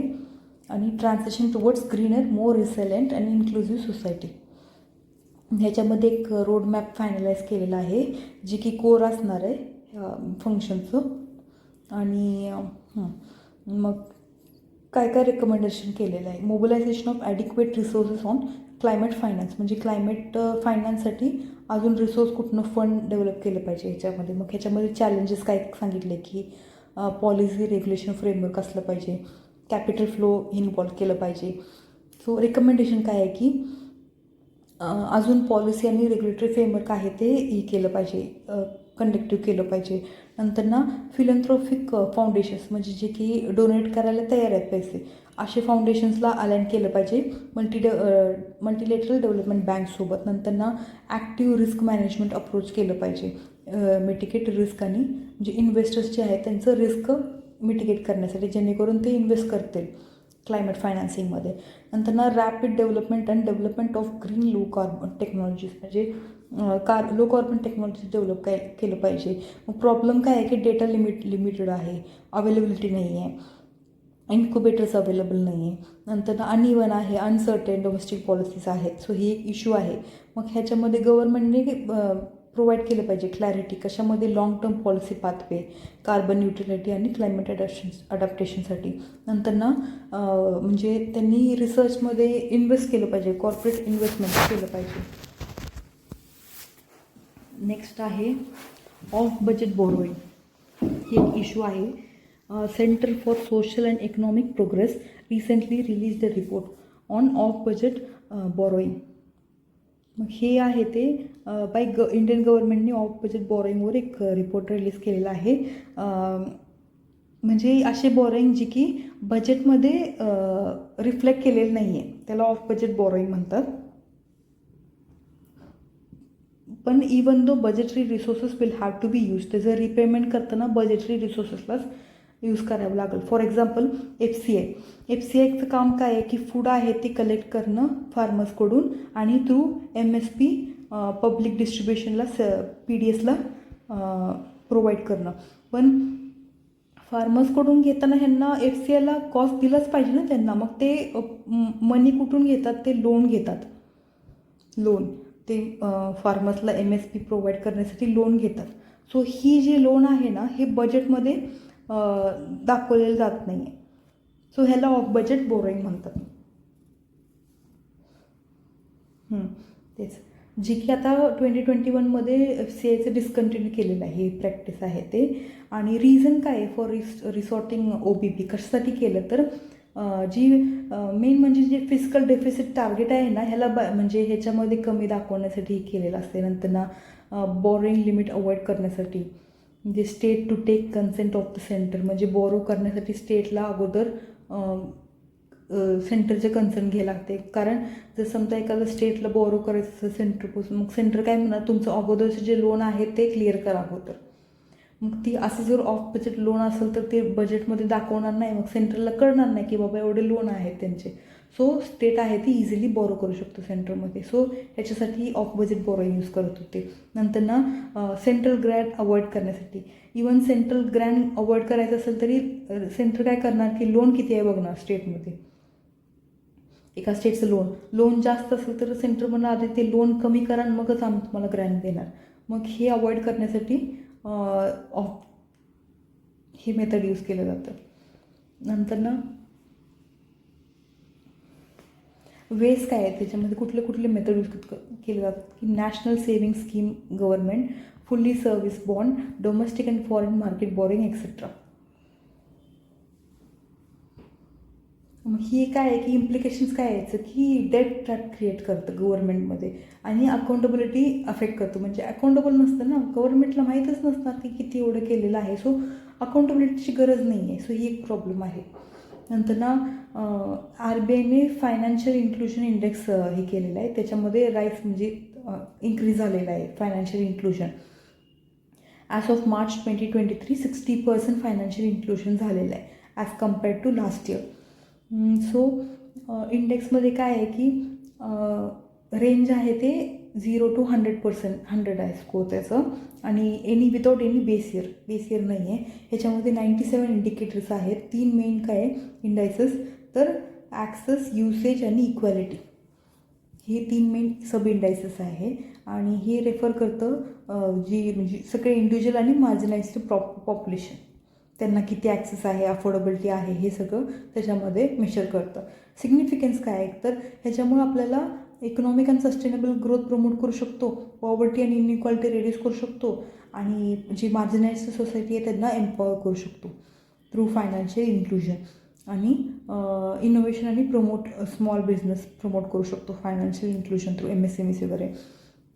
चॅलेंज काय आहे, तर इनएडिक्वेट infrastructure, financial illiteracy, procedural complication like filing of form वगैरे फिल करायचं, ही सगळं प्रॉब्लेम आहे. नंतर ना हिडन चार्जेस इम्पोज. इनिशिएटिव्ह काय काय घेतले, प्रधानमंत्री जनधन योजना, ह्याच्या थ्रू आपण फायनान्शियल इन्क्लुजन होते. नंतर ना अटल पेन्शन योजना, नंतर ना प्रधानमंत्री जीवन ज्योती विमा योजना, नंतर स्टँडअप इंडिया स्कीम, नंतर ना प्रधानमंत्री वय वंदन योजना, नंतर RBI national strategy for financial inclusion. Next आहे हाऊसहोल्ड फायनान्शियल सेविंग्स. जी आहे ते कमी झालेलं आहे ॲक्च्युली, 5.1% झालेलं आहे इंडियन हाऊसहोल्ड सेविंगचं. हाऊसहोल्ड सेविंग आहे ते कसं अरे होतं, तर by subtracting aggregate financial liabilities from total financial asset. Total asset जे आहे त्याच्यामधून ॲग्रिगेट फायनान्शियल लायबिलिटीजला मायनस करायचं.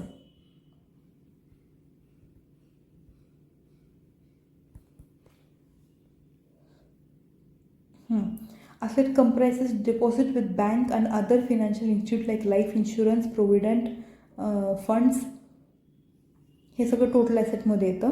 त्यांना इम्पॉर्टन्स ऑफ हाऊसहोल्ड सेविंग काय आहे की प्रिन्सिपल मीन म्हणजे फिजिकल डेफिसिट आहे ते हे करू शकतो आपण, फायनान्स करू शकतो त्याच्या थ्रू. नंतर ना प्रोव्हाइड कॅपिटल इनफ्लो करू शकतो, इन्व्हेस्टमेंट करू शकतो.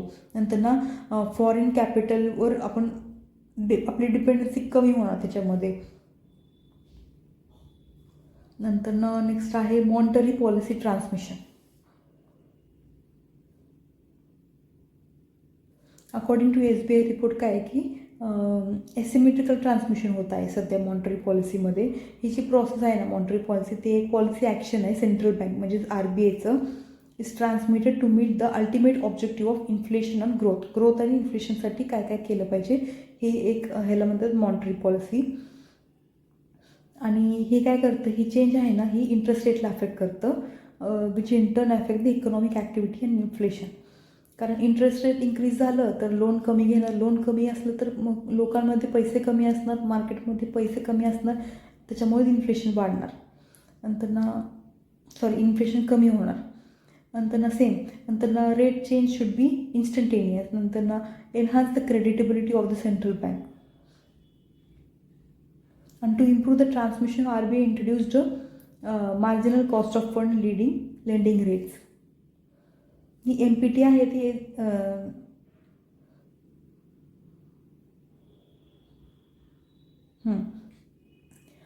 MPT is said to be asymmetric transmission if the economy does not show positive relationship with the changes in monetary policies. For instance, 1% increase in repo rate has resulted in only 2 to 3 basis point. म्हणजे जरी monetary policies जरी change केलं, increase केलं, decrease केलं, तरी bank आहे ते त्यांच्या इंटरेस्ट रेटमध्ये काही चेंज आणत नाही. सो ही एक इश्यू आहे. रिझन काय आहे की हाय ॲव्हरेज कॉस्ट ऑफ डेपॉझिट आणि हायर इंटरेस्ट रेट, हाय नॉन परफॉर्मिंग ॲसेट आहे, त्याच्यामुळे बँक काय आहे ते मॉनिटरी पॉलिसी फॉलो करू शकत नाहीत. कारण त्यांचं लॉस कुठनं तरी भरून काढावं लागतं. नंतर high cost of acquiring and servicing customers, खर्च खूप आहे सर्व्हिसिंगमध्ये. नंतर नॉन इंटरेस्ट ऑपरेटिंग एक्सपेन्सेस, नंतर कारण म्हणजे ज्याच्यातून असं इंटरेस्टच भेटत नाही, फायदाच भेटत नाही, असे एक्सपेन्सेस खूप आहेत ना. फॉर बँक रेग्युलेशन आहे, सॅलरीज आहे, एक्सेट्रा. नंतर लार्ज बॉरोइंग बाय द गव्हर्नमेंटने पण खूप बॉरोइंग केलेलं आहे. नेक्स्ट आहे Basel III capital framework. So reserve bank of इंडियाने इंट्रोड्यूस केलं होतं Basel III capital framework for all India financial इन्स्टिट्यूशनला. आणि म्हणजे RBIला पॉवर आहे under section 45L of the RBI act 1934.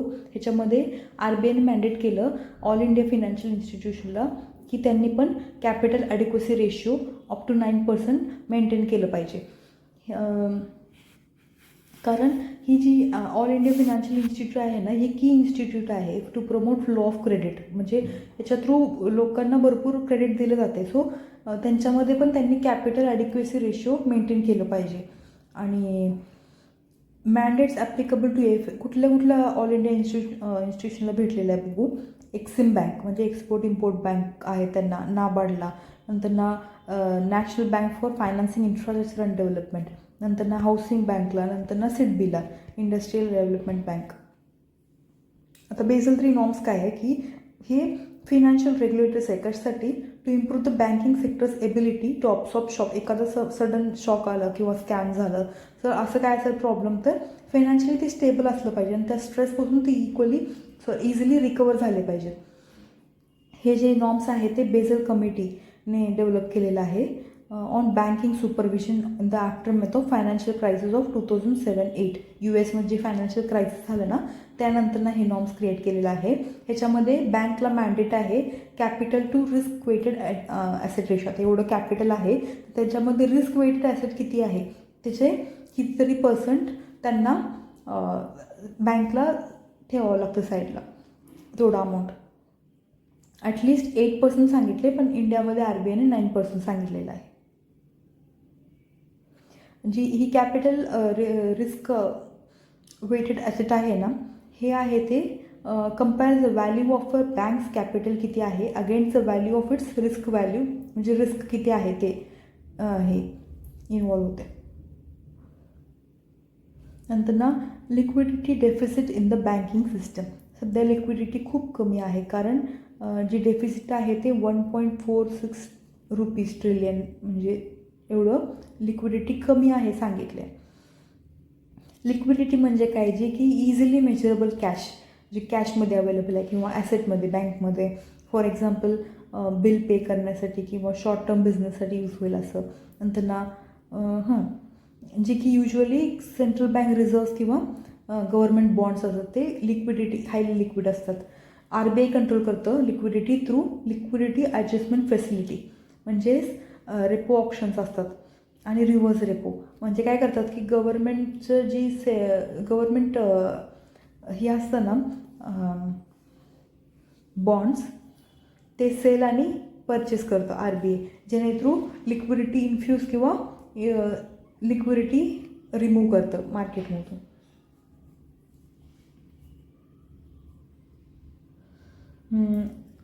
आणि अजून पण लिक्विडिटी मॅनेजमेंटला अजून काय मार्जिनल स्टँडिंग फॅसिलिटी पण यूज केलं जातं. स्टॅट्युटरी लिक्विडिटी रेशिओ पण यूज केला जातो लिक्विडिटी मेंटेन करण्यासाठी. लिक्विडिटी डेफिसिट म्हणजे काय? तर do not have sufficient fund for credit demands by customers. म्हणजे लोनची गरज आहे ना, ते लोन प्रोव्हाइड करण्यासाठी पैसे कमी असतं बँककडे. ह्याला म्हणतात लिक्विडिटी डेफिसिट. रिझन काय आहे? तर कॅश रिझर्व रेशिओ CRR आहे ना, ही एक इम्प्लिमेंटेशन केल्यामुळं अमाऊंट कमी आहे. सध्या ॲडिशनल 10% नेट डिमांड आहे. नंतर टॅक्स आणि GST पेमेंट बिझनेस त्याच्यामुळं पण कमी पडते. नंतर डॉलर सेल, RBI सध्या डॉलर सेल करते, त्याच्यामुळं पण कॅश आहे ते कमी आहे. आता ह्याच्यामुळे इम्प्लिकेशन्स काय होते की इंटरेस्ट रेट वाढणार कन्झ्युमरसाठी. नंतर ट्रेझरी बिल रिपर्चेस करतं RBI, ह्याचे रेट वाढणार ओव्हरनाईट. नंतर less availability of credit for development activities. नंतर इंडियन पोस्ट पेमेंट बँक, RBIनी रिसेंटली पोस्ट पेमेंट बँकचं 5 इयर्स कंप्लीट झालेलं आहे. ही जी आहे ती 2018मध्ये department of post ministry of कम्युनिकेशनच्या अंडर आहे ते. त्यांनी हे इस्टॅब्लिश केलं होतं आणि ह्याचं 100% इक्विटी ओन्ड बाय गव्हर्नमेंट. ह्याचं विजन काय आहे? तर मोस्ट ॲक्सेसेबल, अफोर्डेबल आणि ट्रस्टेड बँक असलं पाहिजे इंडियामध्ये. आणि मॅन्डेट काय? फिनान्शियल इन्क्लुजनसाठी मेन ह्यांचं फोकस आहे. आणि हे जे आहे ते बँकिंग रेग्युलेशन ॲक्ट 1949च्या अंडर येतं. RBIचं लायसन्स प्रोव्हाइड करते या बँकला पण. आणि ही शेड्युल्ड पेमेंट बँक आहे. त्याच्यामध्ये आपण सेविंग किंवा करंट अकाउंट ओपन करू शकतो, रेमिटन्स घेऊ शकतो, मनी ट्रान्सफर करू शकतो. आधार एनेबल्ड पेमेंट सिस्टम पण आहे. आधार एनेबल्ड पेमेंट युजली फॉरेन कंट्रीजला करतात. नंतर ना इट ऑफर्स, किंवा इंडियामध्ये पण करतात, इट ऑफर्स 3 अकाउंट, सफल, सुगम आणि सरळ. सफल आहे ते रेग्युलर अकाउंट असणार, सुगम आहे ते बेसिक सेविंग बँक अकाउंट आहे, आणि सरळ आहे ते बेसिक अकाउंटमधलं स्मॉल अकाउंट असणार आहे. नंतर ना अचिव्हमेंट काय आहे की 6 crore अकाउंट्स आहे सध्या, आणि 96 lakh ॲस्पिरेशनल डिस्ट्रिक्टमधले आहेत. आणि सध्या पोस्टमॅन जे आहेत ना 1.9 lakh पोस्टमॅन आहेत त्यांच्याजवळ, आणि ग्रामदक सेवक आहेत त्यांना इक्विप केले स्मार्टफोन आणि बायोमेट्रिक डिव्हायसेससोबत, जेणेकरून ते पेनिट्रेट करू शकतात रूरल एरियाजमध्ये. नंतर ना 1.55 lakh बँकिंग ॲक्सेस पॉईंट आहे through post office network pan India. Challenge काय आहे की प्रायव्हेट कंपनीजला कॉम्पिटिशन आहे, आणि नंतर ना फायनान्शियल लिटरसी कमी आहे, इन्फ्रास्ट्रक्चर अवेलेबिलिटी नाही आहे रूरल एरियामध्ये. पेमेंट बँक म्हणजे काय, recommendation of Nachiket more committee through establish केलं होतं, जे की लोअर इन्कम ग्रुप्स आहेत ना त्यांच्यासाठी आहे, आणि स्मॉल बिझनेससाठी. आणि हे काय करतं की डिमांड डिपॉझिट आहे अप टू 1 lakh आहे डिमांड डिपॉझिट, आणि मोबाईल पेमेंट किंवा परचेस करू शकतो.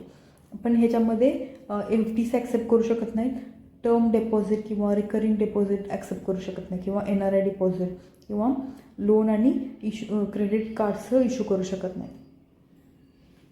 ग्रीशम लॉ काय आहे, ही एक फिक्स्ड एक्सचेंज सिस्टममुळे काय होतं आहे की जी बॅड मनी आहे ना ते चुकीचं मनी पण गुड म्हणून दिसून येतं. ह्यालाच ग्रीशम लॉ म्हणतात, फिक्स्ड एक्सचेंज रेट सिस्टममुळे. ही कधी येतं की Wien exchange rate between 2 currencies is fixed, म्हणजे 2 कंट्रीचे जे करन्सीचे आहेत ना त्याचं एक्सचेंज रेट फिक्स असेल ना तर हे प्रॉब्लेम येते.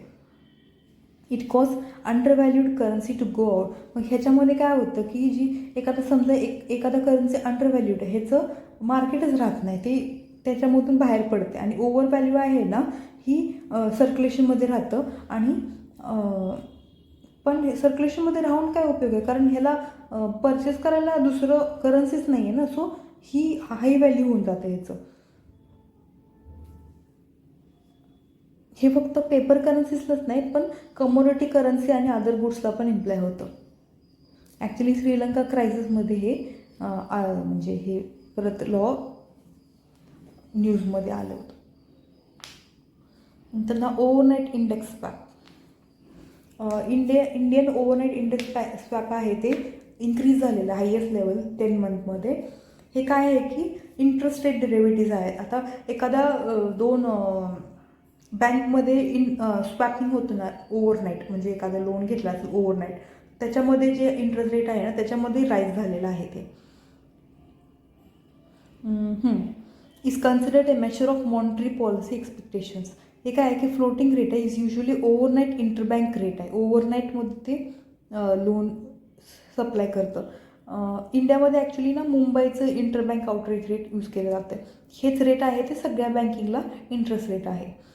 बेनिफिट काय आहे की हेजिंग इंटरेस्ट रेट रिस्क कमी करतं. नंतर ना रिडक्शन ऑफ क्रेडिट रिस्क, म्हणजे क्रेडिट रिस्क पण कमी करतं. नंतर ना effective management of debt portfolios by financial institution, म्हणजे एखाद्या अकाउंटिंगमध्ये एका ओव्हरनाईट इश्यू होत असेल तर पटकन एक बँक आहे ए बँक आहे ते बी बँकमधून लोन घेऊन त्या अकाउंटिंगचं जे प्रॉब्लेम आहे ते क्लिअर करू शकतं, आणि नंतर ना त्या इंटरेस्ट रेटमध्ये त्या बँकला मनी रिटर्न करू शकतं.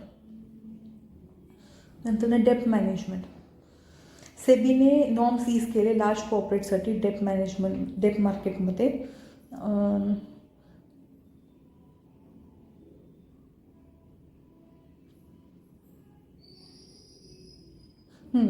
ह्याच्यामुळे काय होते की इन्व्हेस्टर्स आहेत ना, such as insurance, pension, provident fund investors आहेत ना, ज्यांना इन्व्हेस्ट करावं लागतं particular percentage of their incremental receipt in corporate bonds and would facilitate ease of compliance for large corporates.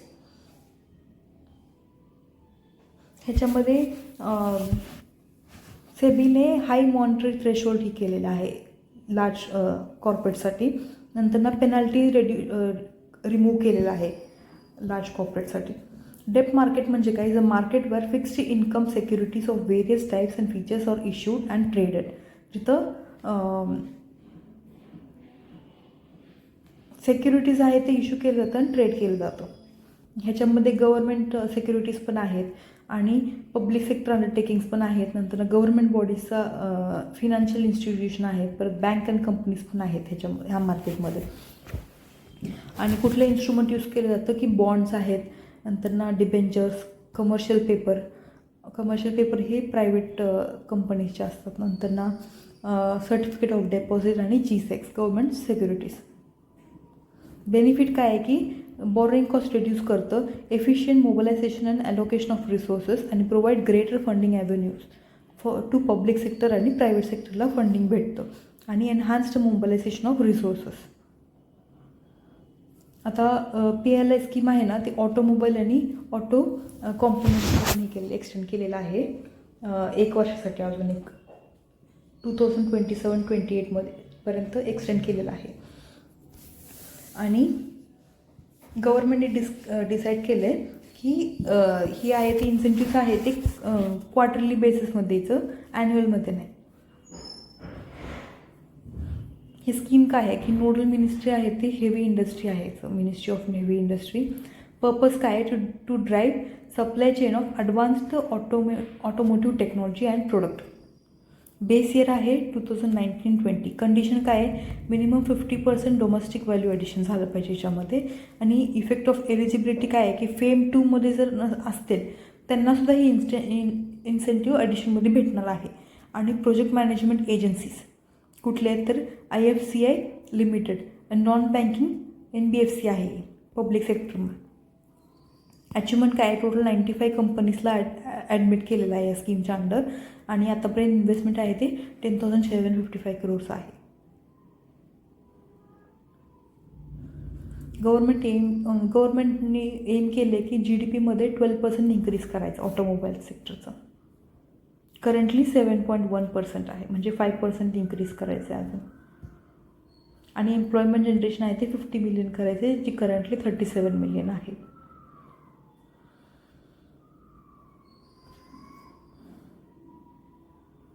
आणि इन्सेंटिव्ज अंडर PLI काय आहे की up to 18% for fresh investment in indigenous supply chain of automobiles देणार आहे. आणि जर growth higher झालं तर 2% ॲडिशनल इन्सेंटिव्ज पण भेटणार आहे. नेक्स्ट आहे टेक्निकल टेक्स्टाईल्स. मिनिस्ट्री ऑफ टेक्स्टाईल्सने अप्रूव्ह केले स्टार्टअप गाईडलाईन्स फॉर म्हणजे टेक्निकल टेक्स्टाईलच्या रिलेटेड जी काही रिसर्च आणि एंटरप्रेनरशिप असणार आहे ना, त्याच्यामध्ये गाईडलाईन्स इश्यू केलेला आहे.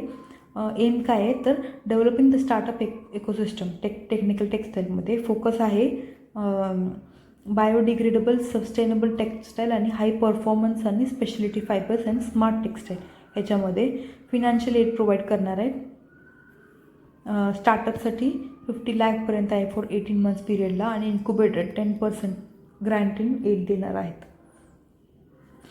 इन्स्टिट्यूट कुठले आहेत? IIT दिल्ली, NIFT, मुंबई ही इन्स्टिट्यूट आहेत जी सपोर्ट प्रोव्हाइड करणार आहेत फॉर इन्क्युबेशन म्हणजे रिसर्च आणि लॅबोरेटरीमध्ये. जे टेक्निकल टेक्स्टाईल आहे ना, ही इंजिनियर टेक्स्टाईल मटेरियल आहे प्रोडक्ट, जे की टेक्निकल परफॉर्मन्ससाठी यूज केलं जातं. 12 डिफरंट कॅटेगरीज आहेत, जसं की ॲग्रोटेक, इकोटेक, बिल्डटेक, मेडिटेक आणि geotech. National technical textile mission आहे ते इंडियाला ग्लोबल लीडर म्हणून हे करण्यासाठी त्याचं एम आहे. टेन्यूर आहे त्याचं 2023-24 पर्यंत आहे. त्यांना कॉम्पोनंट्स काय? Research, innovation, development, promotion, market development, export promotion, education, training, skill development ह्याच्यामध्ये मेन त्याचं फोकस असणार. नंतर नेक्स्ट आहे report on emerging technology hubs in India. जसं एमर्जिंग म्हणजे 6G, AI हे सगळे एमर्जिंग टेक्नॉलॉजीज झालं. सो टेक्नॉलॉजी हब म्हणजे जे की जिथं ही सगळं डेव्हलपमेंट होते. मग आता काय झालं की जी मेजर न्यू सिटीज आहेत ना, ते सोडून नवीन सिटीजमध्ये मूव्ह होत चाललं ही जी टेक्नॉलॉजी हब्स आहेत ते, as per Deloitte and NASSCOM report. ह्यांनी काय सांगितलं की डिसेंट्रलाइज होत चालले इंडस्ट्रीज टू 26 न्यू सिटीज. जे की टायर 2 आणि टायर 3 टाउन्समध्ये येते. फॉर एक्झाम्पल चंडीगड, कानपूर, अहमदाबाद इकडे शिफ्ट होत चालले ते. फाइंडिंग काय आहे की 5.4 मिलियन पीपल आहेत ते ह्या क्लस्टर एरियामध्येच आहेत मेन.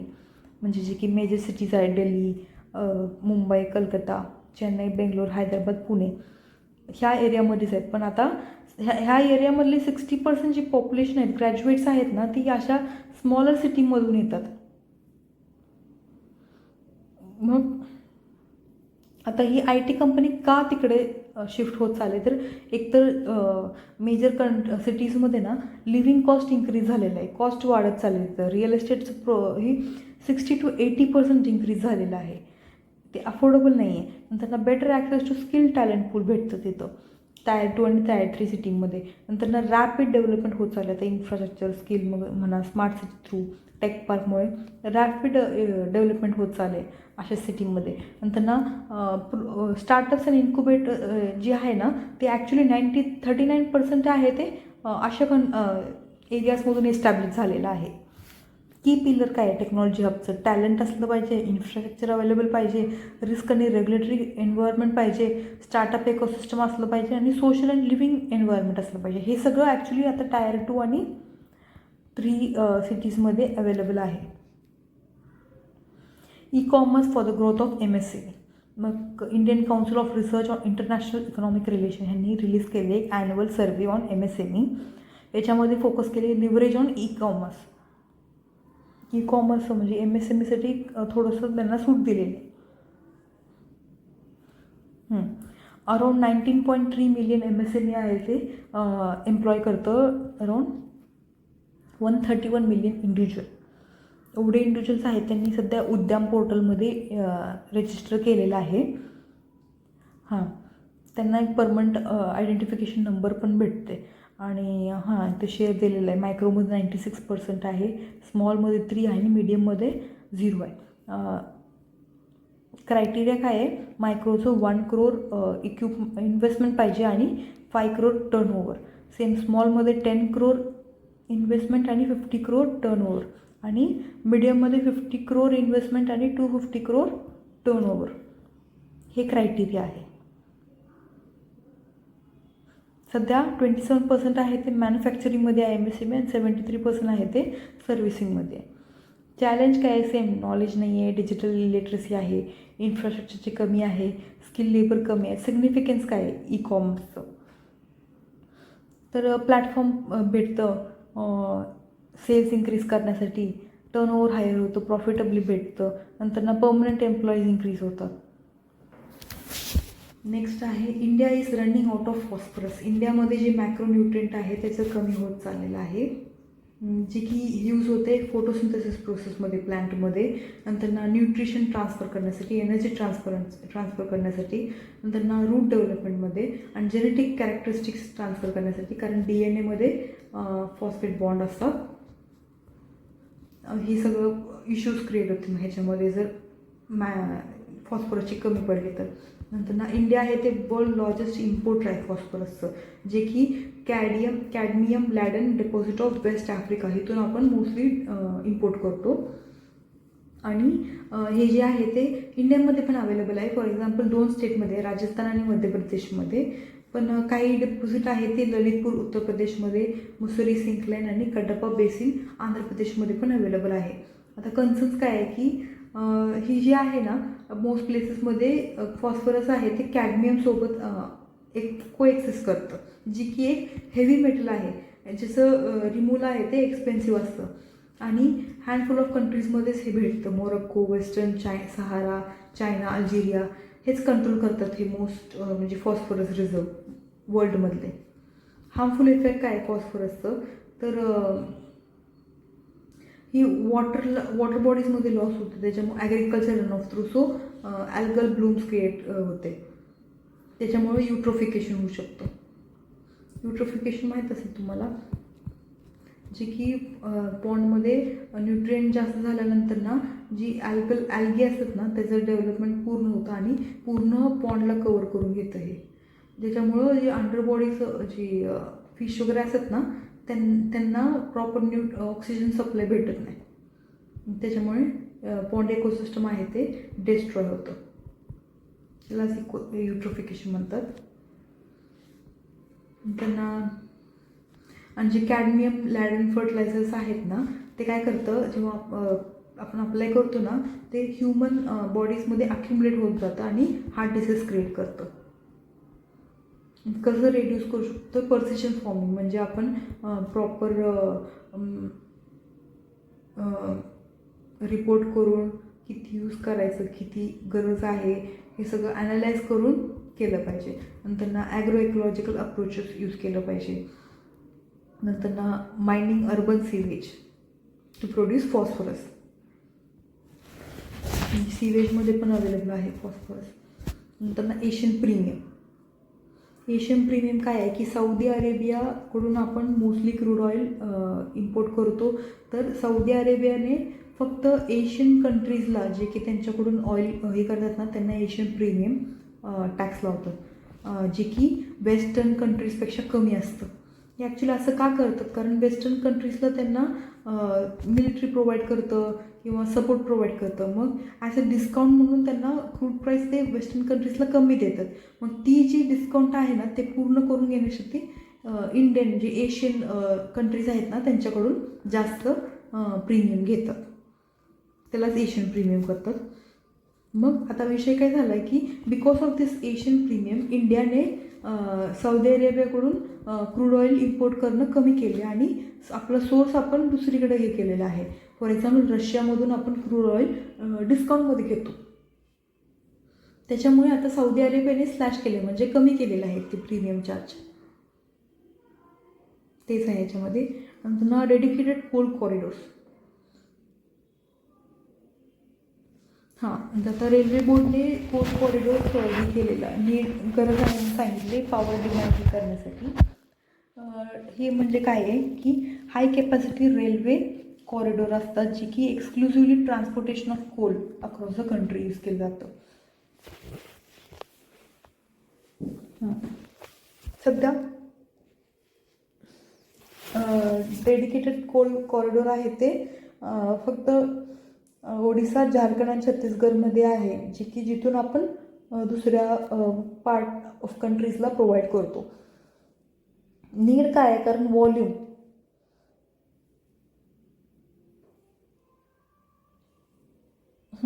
आता रेलमध्ये रेल फ्राईट ट्रॅफिक आहे ना, ते ॲक्च्युली कोल्ड चूज भेटतं. ते जर कमी केलं तर मग रेल फ्राईट चार्जेस भेटत नाही. नंतर कॉस्ट. बाकीच्या मेथडने ट्रान्सपोर्टेशन कॉस्ट ही खूप असणार आहे. आणि एनर्जी रिक्वायरमेंट, सध्या कोल कन्झम्पशन इंडियामध्ये हाय आहे आणि अजून पण डिमांड वाढणार आहे. सो प्रॉपर ट्रान्सपोर्टेशनची गरज आहे.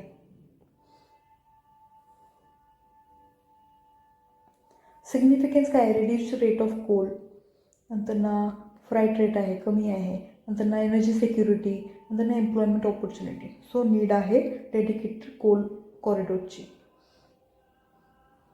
इनिशिएटिव्स काय काय घेतले आहे बघा. मिनिस्ट्री ऑफ कोलने रिलीज केले ड्राफ्ट कोल लॉजिस्टिक पॉलिसी 2022, जे की एम करतो ऑप्टिमल इन्फ्रास्ट्रक्चर प्रोव्हाइड करणं कोल ट्रान्सपोर्टेशनसाठी. आणि अराउंड 67 फर्स्ट माइल कनेक्टिव्हिटी प्रोजेक्ट आहे ते इम्प्लिमेंट केलेलं आहे सध्या. नंतर लास्ट टॉपिक आहे rationalisation of coal linkage. Ministry of coal has initiated a policy initiative called rationalisation of coal linkage. ह्याच्यामध्ये it reduces the distance of transportation of coal from coal mine to consumer, thereby decreasing transportation cost. म्हणजे linkage increase करेल, जेणेकरून transportation cost कमी होईल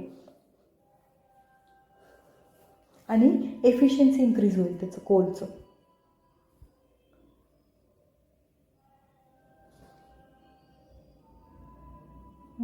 so या हेच आहे. सिक्युरिटीचं topic आपण नेक्स्ट व्हिडिओमध्ये बघू. थँक्यू.